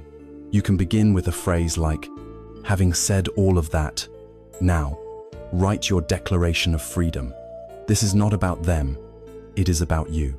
You might write something like this: I see now that your actions came from your own pain, your own confusion, your own deep suffering. While I will never condone what you did, I will no longer carry the burden of hating you for it. The poison of my resentment is destroying my own heart, and I am no longer willing to drink it. And now, write the core statement. The words may feel strange, but write them as an act of power. For the sake of my own peace, for the sake of my own sanity, for the sake of my own future, I choose to forgive you. I do not do this for you. I am not letting you off the hook. I am letting myself off the hook. I forgive you because I am worthy of peace. I forgive you because I deserve to be free. Now we begin the third and final part of the letter. This is where you pivot from the past to the future. This is your manifesto for a new life. Write about your decision to move forward. Write about what you will do with your newfound freedom and your reclaimed energy. You might write, "Now that I am setting this burden down, I declare my intention to focus on my own joy. I will learn to trust again, starting with myself. I will use my energy to build loving, healthy relationships. I will open my heart to the beauty of the world. I will live a life that is defined not by the wound you gave me, but by the healing I have chosen for myself." Feel the power in these declarations. You are closing one chapter and consciously, deliberately, beginning a new one. Sign the letter and know that you have just created a sacred and powerful document of your own liberation. The letter has now served its purpose. It has been the vessel for your truth. The final step in our ritual is to release the letter and all the energy it contains. This must be done with reverence and intention. The most powerful way to do this is with fire. Find a safe place, a fireplace, a fireproof bowl, or an outdoor fire pit. Hold the letter in your hands one last time. Feel the weight of it, the weight of the story it contains. You may choose to read it aloud one last time as a final declaration, or you can simply hold it. Then, carefully, set it on fire. As you watch the flames consume the paper, as you see the words of your pain turn to black ash and gray smoke, visualize your burden being transformed. See the anger, the grief, the resentment, all the heavy energies rising with the smoke, dissolving into the vast, open sky, being rendered harmless and returned to the universe. Watch until every last piece has turned to ash. If fire is not safe or possible, you can use water. Take the letter and tear it into the smallest possible pieces. Take these pieces to a moving body of water, a river, a stream, or an ocean. As you release the handfuls of paper into the current, watch as they are carried away. Visualize the current washing your heart clean, carrying away the pain of the past, moving it further and further from you until it disappears from sight. Or you can use the earth, shred the letter, and find a place in your garden or a forest to bury it. As you cover it with soil, hold the intention that the earth, the great transformer, will compost this painful energy and in time, transform it into the soil for new life, new growth. Whatever method you choose, the key is the intention. You are not just destroying a letter, you are releasing a world of pain. You are performing the sacred act of letting go. After the ritual is complete, be still for a few moments. Notice how you feel. There may be a sense of lightness, of emptiness, but this is not a void. It is the clean, spacious emptiness of a room that has finally been cleared of all its clutter. It is the quiet stillness of a sky after a long and violent storm has passed. This inner space you have created is precious. For a long time, it has been occupied by the ghosts of the past. Now it is open. It is a vacuum waiting to be filled, and nature abhors a vacuum. It is now our sacred task to consciously fill this newfound space, not with old habits or new distractions, but with states of mind that are truly wholesome, joyful, and life-affirming. Having cleared away the darkness of resentment, we must now actively invite in the light. We are now ready to explore the next of the divine abodes, the joyful practice of celebrating the good fortune of others, the practice of mudita. Having performed the sacred ritual of release, we have cleared a vast and quiet space within our hearts. The heavy, dark furniture of resentment has been carried out and transformed into smoke and ash. This newfound emptiness is not a void to be feared, but a sanctuary to be cherished, a room waiting to be filled with light. The question we now face is a joyful one. How shall we furnish this new inner home? What qualities of heart shall we invite in to take the place of our old pain. This brings us to the third of the 4 divine abodes, the practice of mudita. Mudita is a Pali word that is often translated as sympathetic or appreciative joy. If metta is the heart's response to another's potential for happiness, and karuna is its response to their suffering, mudita is the heart's wholehearted celebration upon witnessing their actual happiness, success, and good fortune. It is the opposite of envy, jealousy, and comparison. It is the genuine, unselfish happiness we feel for the happiness of others. For a person who has endured great suffering, this can be one of the most challenging practices. When we are living in a state of pain, loss, or injustice, seeing others who seem to have it all, the happy relationship, the successful career, the peaceful life, can feel like salt in our own wounds. Their joy can seem to mock our sorrow. It can amplify our sense of lack and trigger the painful question, why them and not me? This feeling is deeply human, and our modern culture magnifies it 1,000 times over.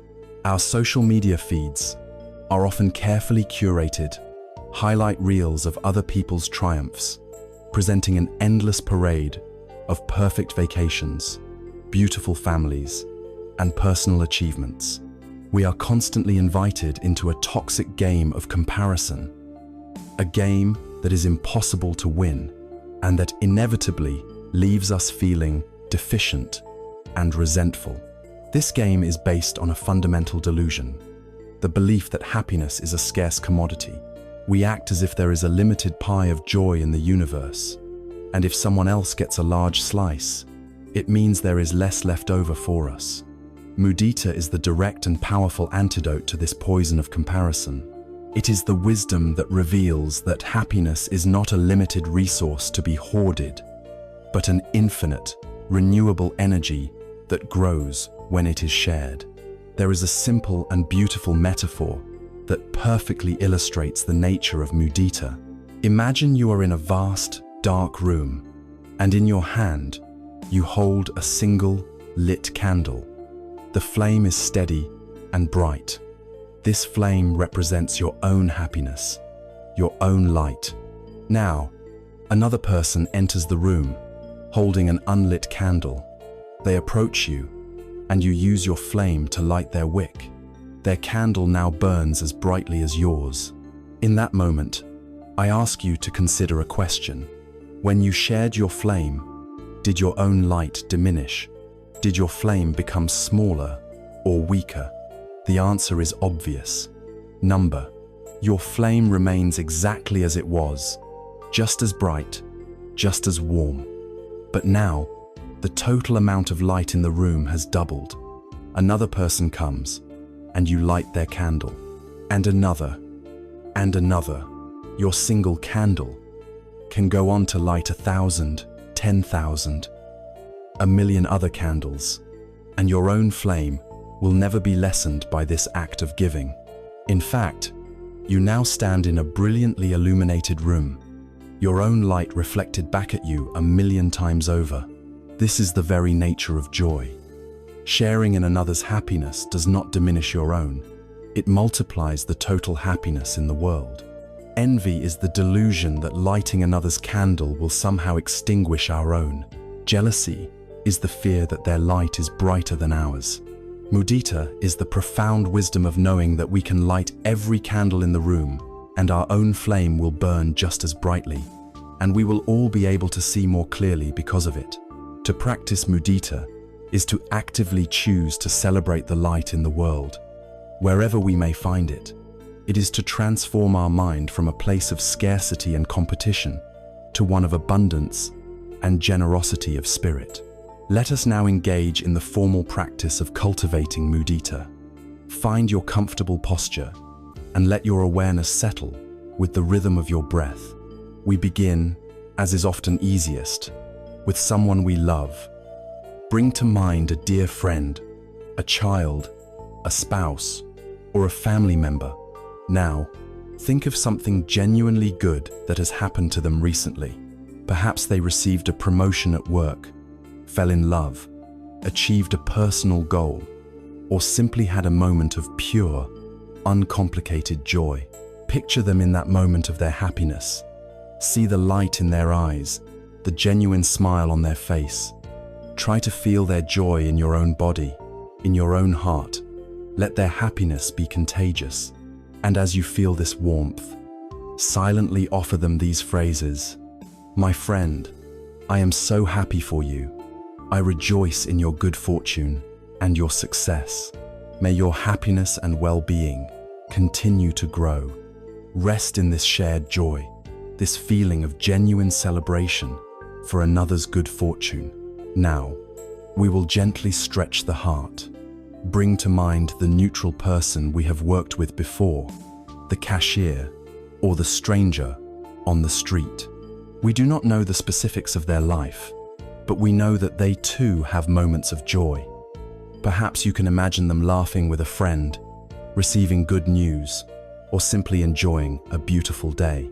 And for this stranger, you can cultivate a simple, uncomplicated happiness.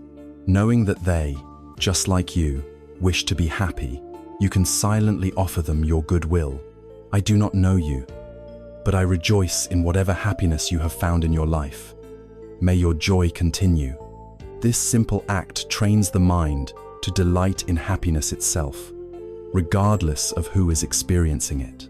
Finally, we approach the most advanced and transformative stage of the practice.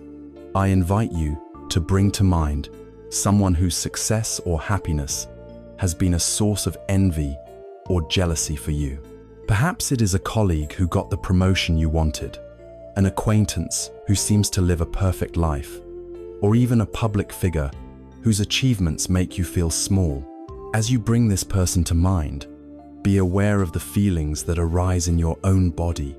You might feel a constriction in your chest, a sourness in your stomach. Acknowledge these feelings with compassion. This is the pain of comparison. Now, holding this person in your mind, recall the wisdom of the candle. Their success does not extinguish your light. Their happiness does not take away from your own potential for happiness. The universe is not a competition. As an experiment in your own freedom, see if you can offer them a small seed of mudita. It may feel forced at first, but the intention is what matters. I acknowledge your success. I see your happiness, and I will try to rejoice in your good fortune. May your happiness continue. This practice is a powerful solvent for the ego. It frees us from the self-imposed torture of jealousy. It breaks the chains of comparison and opens our heart to a vastness we did not know was possible. When you can genuinely rejoice in the success of your rivals, your heart has become truly boundless.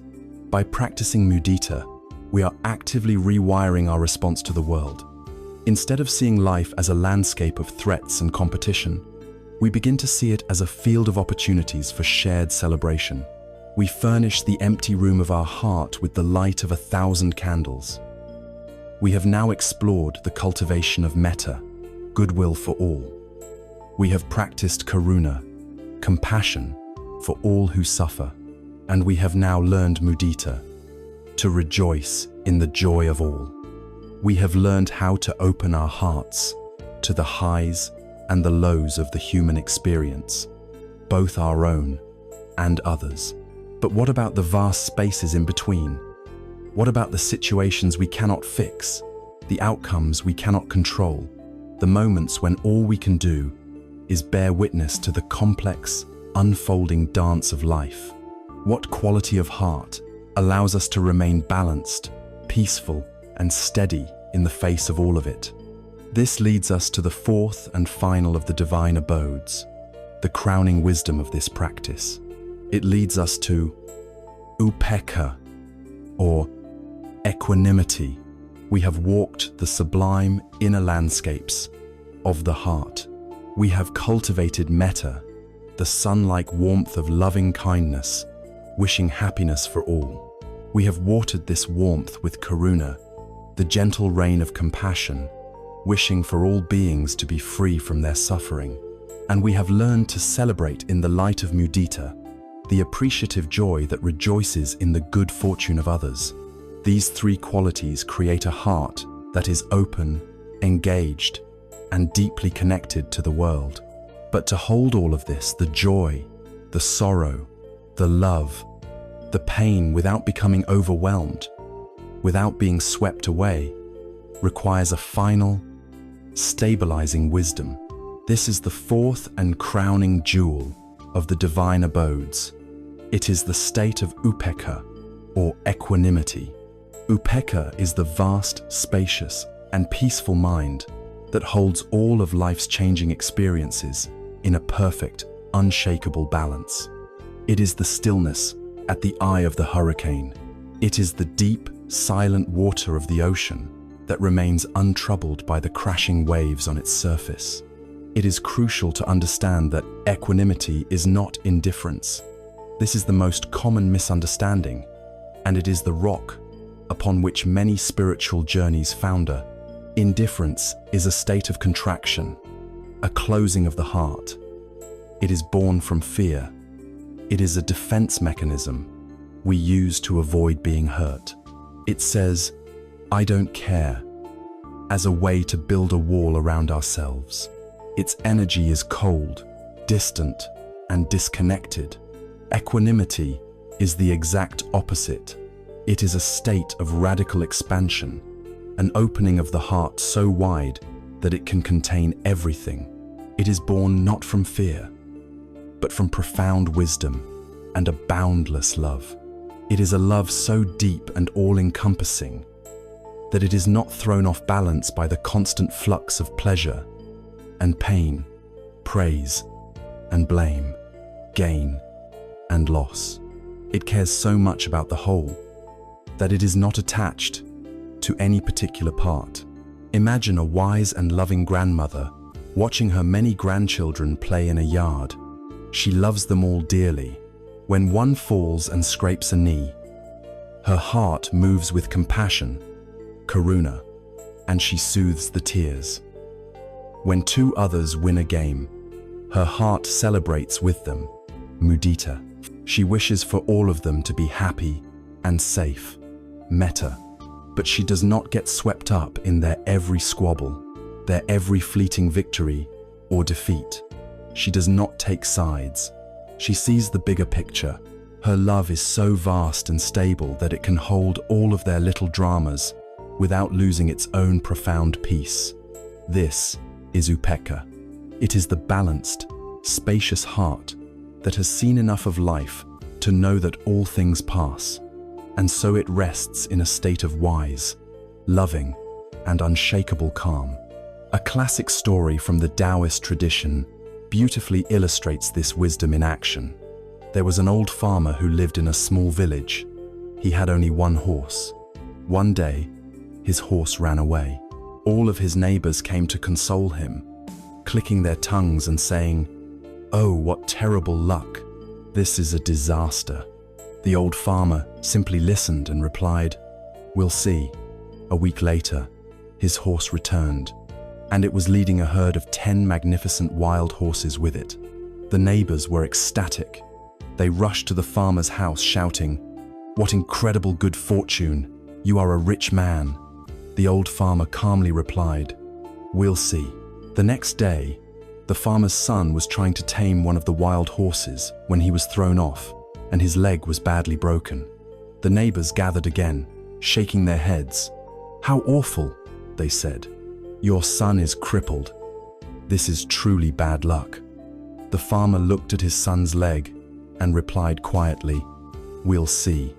A few days later, the emperor's army marched into the village. They were conscripting every able-bodied young man for a brutal war from which few were expected to return. They took the sons from every other house, but when they saw the farmer's son with his broken leg, they passed him by. The neighbors, their own sons now gone, came to the farmer with tears in their eyes. "You are the luckiest man in the world," they wept. "Your son was spared. It was a blessing in disguise. The farmer, watching the army disappear over the horizon, replied, just as before, "We'll see." This farmer embodies upekkha. He is not indifferent. He feels the loss of his horse, the joy of his new wealth, the pain of his son's injury, and the relief of him being spared. But he is not swept away by the changing tides of fortune. He does not attach to the labels of good or bad, because his wisdom allows him to see that he cannot possibly know the full story.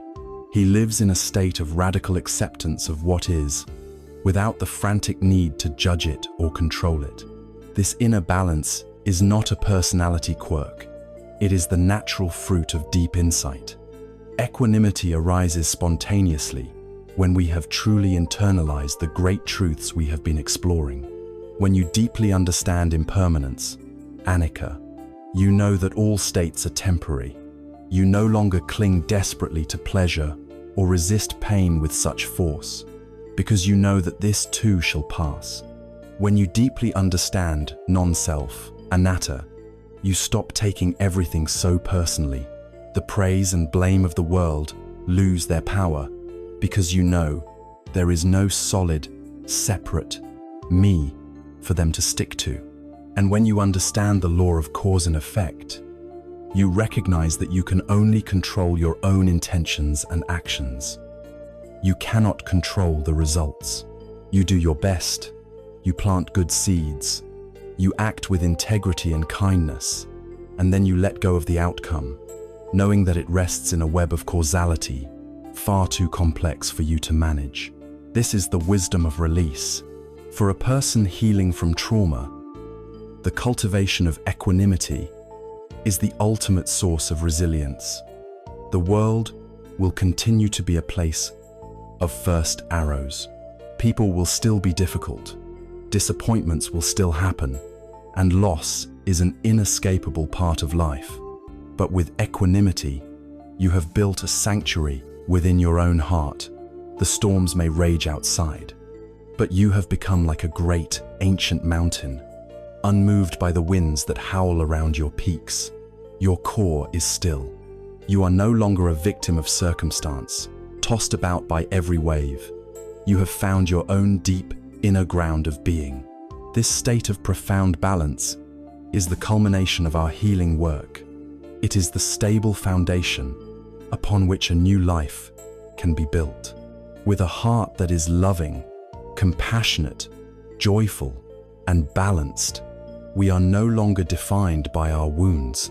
We can now look back at the entire landscape of our past, not with the agony of the victim, but with the clear eyes of the survivor who has found wisdom in the wreckage. We are now ready to perform the final alchemy, to take the very mud of our suffering and use it as the nutrient-rich soil in which a beautiful lotus of awakening can bloom. Having arrived at the high plateau of equanimity, we find ourselves standing in a place of profound peace and stability. We have learned to hold the joys and sorrows of the world in a vast, open, and loving heart. From this vantage point, we can now do something remarkable. We can look back at the entire journey, back at the dark valley of our trauma, not with the eyes of a terrified victim, but with the clear, compassionate eyes of a wise survivor. For a long time, we saw our wound as a source of shame, a mark of damage, a sign that we were somehow broken or deficient. Now, with the strength we have cultivated, we are ready for the final and most profound alchemy. We are ready to see that the wound itself, once healed, becomes our greatest source of wisdom and strength. The great Zen master Thich Nhat Hanh taught a simple and profound truth. No mud, no lotus. The lotus flower, a symbol of purity and enlightenment throughout the East, does not grow on a pristine mountaintop. It grows only out of the thick, dark, nutrient-rich mud at the bottom of a pond. The mud is not an obstacle to the lotus's beauty. It is the indispensable condition for its existence. Without the mud, there could be no lotus. In the same way, our suffering, our trauma, our mud is not a mistake or a curse. It is the very ground out of which our own lotus of compassion, wisdom, and resilience can bloom. This is not a romanticization of pain. We would never wish such suffering on anyone. But since the first arrow of trauma has already struck, wisdom lies not in wishing the mud away, but in learning how to use its rich nutrients to grow.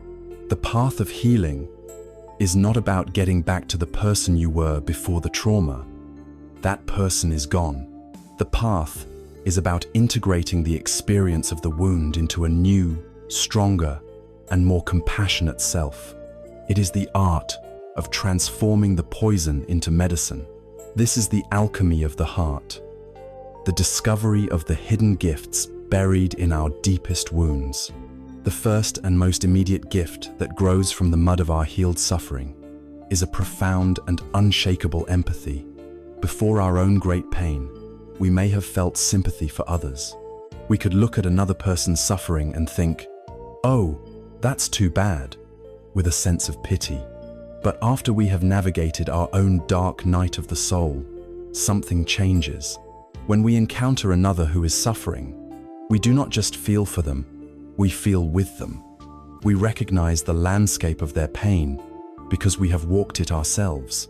When they speak of a feeling of being shattered, we remember the feeling of our own fragments. When they speak of drowning in despair, we remember the taste of salt water in our own lungs. This is not imagination, it is recognition. This shared experience creates a bridge of genuine human connection that pity can never build. We become a safe harbor for others because they can sense, without a word being spoken, that we are not afraid of their darkness. We have sat in our own darkness, and we have found our way through. This lived experience gives our compassion an authenticity and a depth that cannot be learned from books. We would never have chosen to enroll in this harsh school of suffering, but having graduated, we find we have earned a degree in the human heart. This capacity to meet another's pain with genuine, non-fearful understanding is a precious gift we can now offer to our families, our friends, and our communities. The second great gift that emerges from this transformative process is an unshakable resilience. There is a phenomenon known in psychology as post-traumatic growth, and it is the modern scientific validation of this ancient spiritual wisdom. A bone that is broken, if it is set properly and allowed to heal, will often form a callus at the point of the break, making it stronger than it was before. A muscle, in order to grow, must first be stressed and torn. It is in the process of repair that its strength increases. In the same way, the psyche, when it has weathered the hurricane of a profound trauma and has healed with mindful attention, does not simply return to its previous state. It develops a new kind of strength, a deep and quiet durability. Having faced the unimaginable, you learn in your very cells that you can survive. You have met your deepest fears, and you are still here. This knowledge builds a core of self-trust that is indestructible. The small anxieties and daily frustrations of life lose their power to destabilize you. You have been through the fire, and so the fear of a small flame no longer sends you into a panic. This creates a profound sense of inner stability, a real-life manifestation of the equanimity we have cultivated. Your scars become a testament, not to your fragility, but to your fortitude. They are a map of your own heroism, a story written on your soul that says, "I have endured, I have healed, and I am stronger for it." This deep inner shift inevitably leads to a third gift, a profound reordering of your values. Before a life-altering trauma, we are often caught up in the superficial pursuits that our culture tells us are important. We chase success, status, material wealth, and the approval of others, believing these things will bring us happiness. But when you have been brought to your knees, when you have faced the fragmentation of your own self, these pursuits are revealed for the hollow games they are. The fire of trauma burns away the non-essential. The things that once seemed so important are shown to be trivial, and the things you may have taken for granted are revealed as the only things that truly matter. You develop a deep appreciation for simple, authentic moments of peace. A quiet cup of tea, a walk in nature, the warmth of the sun on your skin. These things become sources of profound joy. Your relationships become paramount. You find you have little time for superficial connections, and you are drawn to people with whom you can share genuine, open-hearted intimacy. You value your own inner peace above all else, and you become unwilling to trade it for any external gain. This reordering of values also brings with it the gift of fierce and healthy boundaries. Having experienced the profound pain of having your boundaries violated, you learn to recognize, assert, and defend them with a newfound clarity and conviction. You learn that saying no is not an act of selfishness, but a sacred act of self-preservation and self-respect. We have now come full circle in our journey. In the very beginning, we introduced the Japanese art of kintsugi, where broken pottery is mended with golden lacquer, celebrating the cracks as part of the object's precious history. Now, we can see this metaphor not as a distant idea, but as the living reality of our own healing. You are the precious bowl that was shattered by the impact of life. The cracks are the lines of your trauma, the map of your wound. For a long time, you tried to hide these cracks, feeling ashamed of your brokenness. But through this journey, you have become not just the bowl, but the master artisan as well. You have painstakingly gathered the golden lacquer of your practice. The gold is the wisdom of non-self and interbeing. It is the warmth of your loving kindness. It is the deep empathy of your compassion. It is the celebratory light of your sympathetic joy. And it is the unshakable stability of your equanimity. With a steady hand, you have traced each line of your breakage with this liquid gold, not to hide the cracks, but to illuminate them, to honor them. The finished vessel is your healed self. You are not as good as new. You are infinitely more beautiful, more complex, and more resilient because you were broken and have been mended with such conscious, loving care. Your scars are no longer signs of damage. They are seams of golden light, testaments to your courage, evidence of your alchemical power to transform suffering into beauty. This is your true self. This is your gift to the world. This healed, beautiful kintsugi vessel is not meant to sit on a shelf in a museum, admired from a distance. It is meant to be used. It is meant to hold the water of life, to give and to receive. The great strength and wisdom you have forged from the fire of your own suffering is not for you alone. It is now a light that can help guide others who are lost in their own darkness.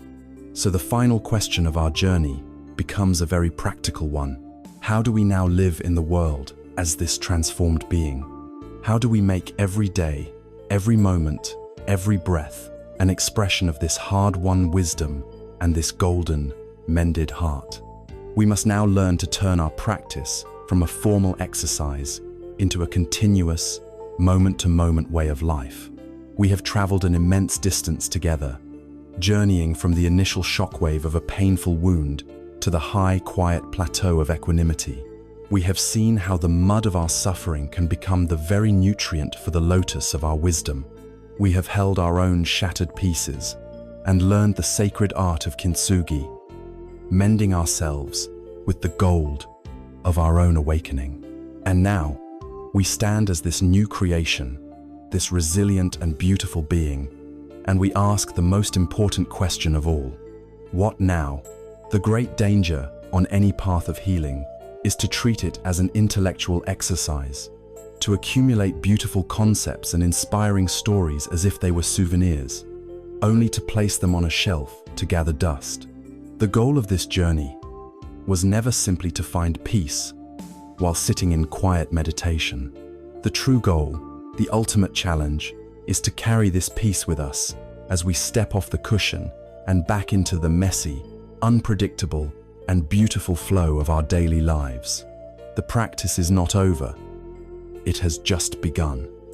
We are now learning to make our entire life our meditation. First, we must release ourselves from the myth of arrival. We may have a subtle hope that we will reach a final destination called healed, a perfect, static state where we will never feel pain or be triggered again. But healing is not a destination we arrive at. It is a direction we point ourselves in. It is a process, a verb, not a noun. There will still be days when the sky of our mind is cloudy, and there will be days when the sun shines brightly. The difference now is that we are no longer afraid of the weather. We have learned to be the sky, not the clouds.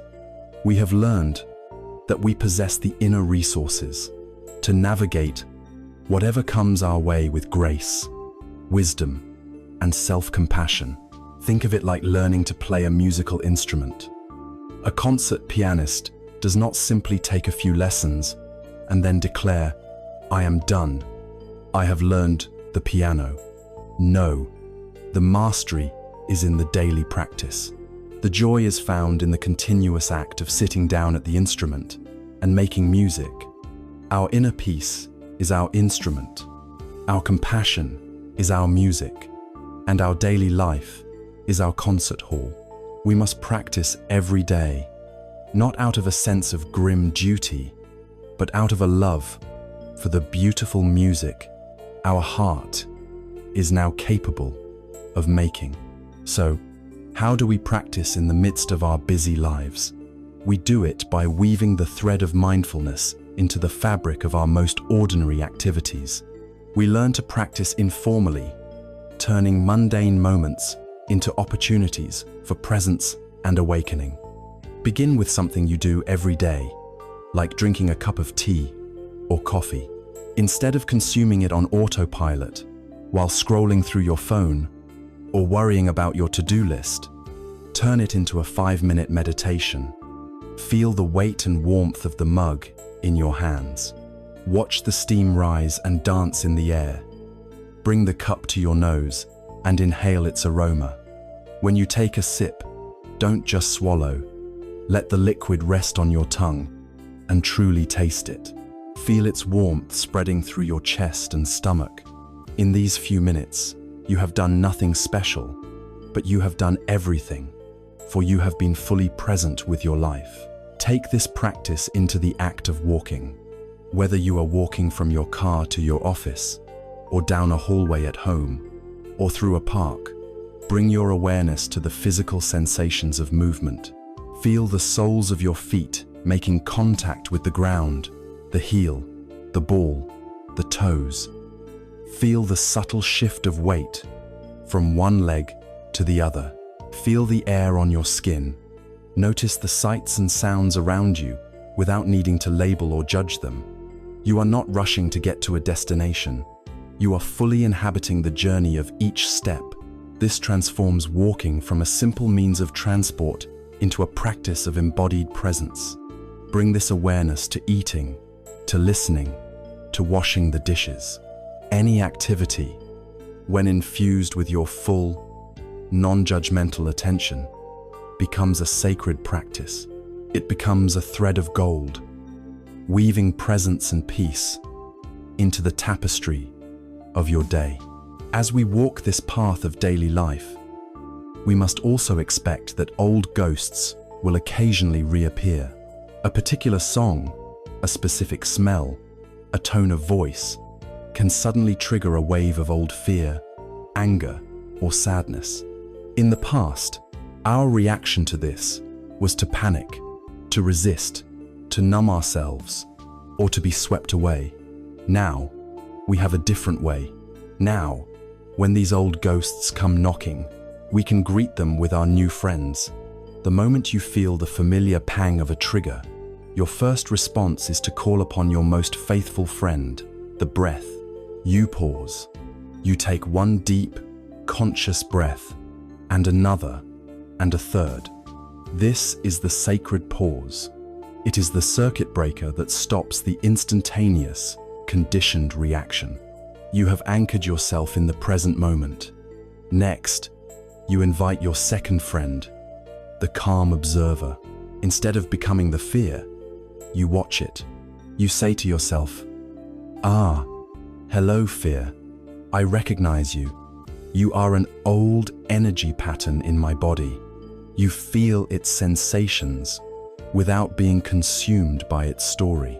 You are the sky, watching the storm cloud pass. Finally, you call upon your most tender friend, compassion. You place a hand on your heart and offer kindness to the part of you that is hurting. "It's okay," you whisper to yourself. "I am here with you.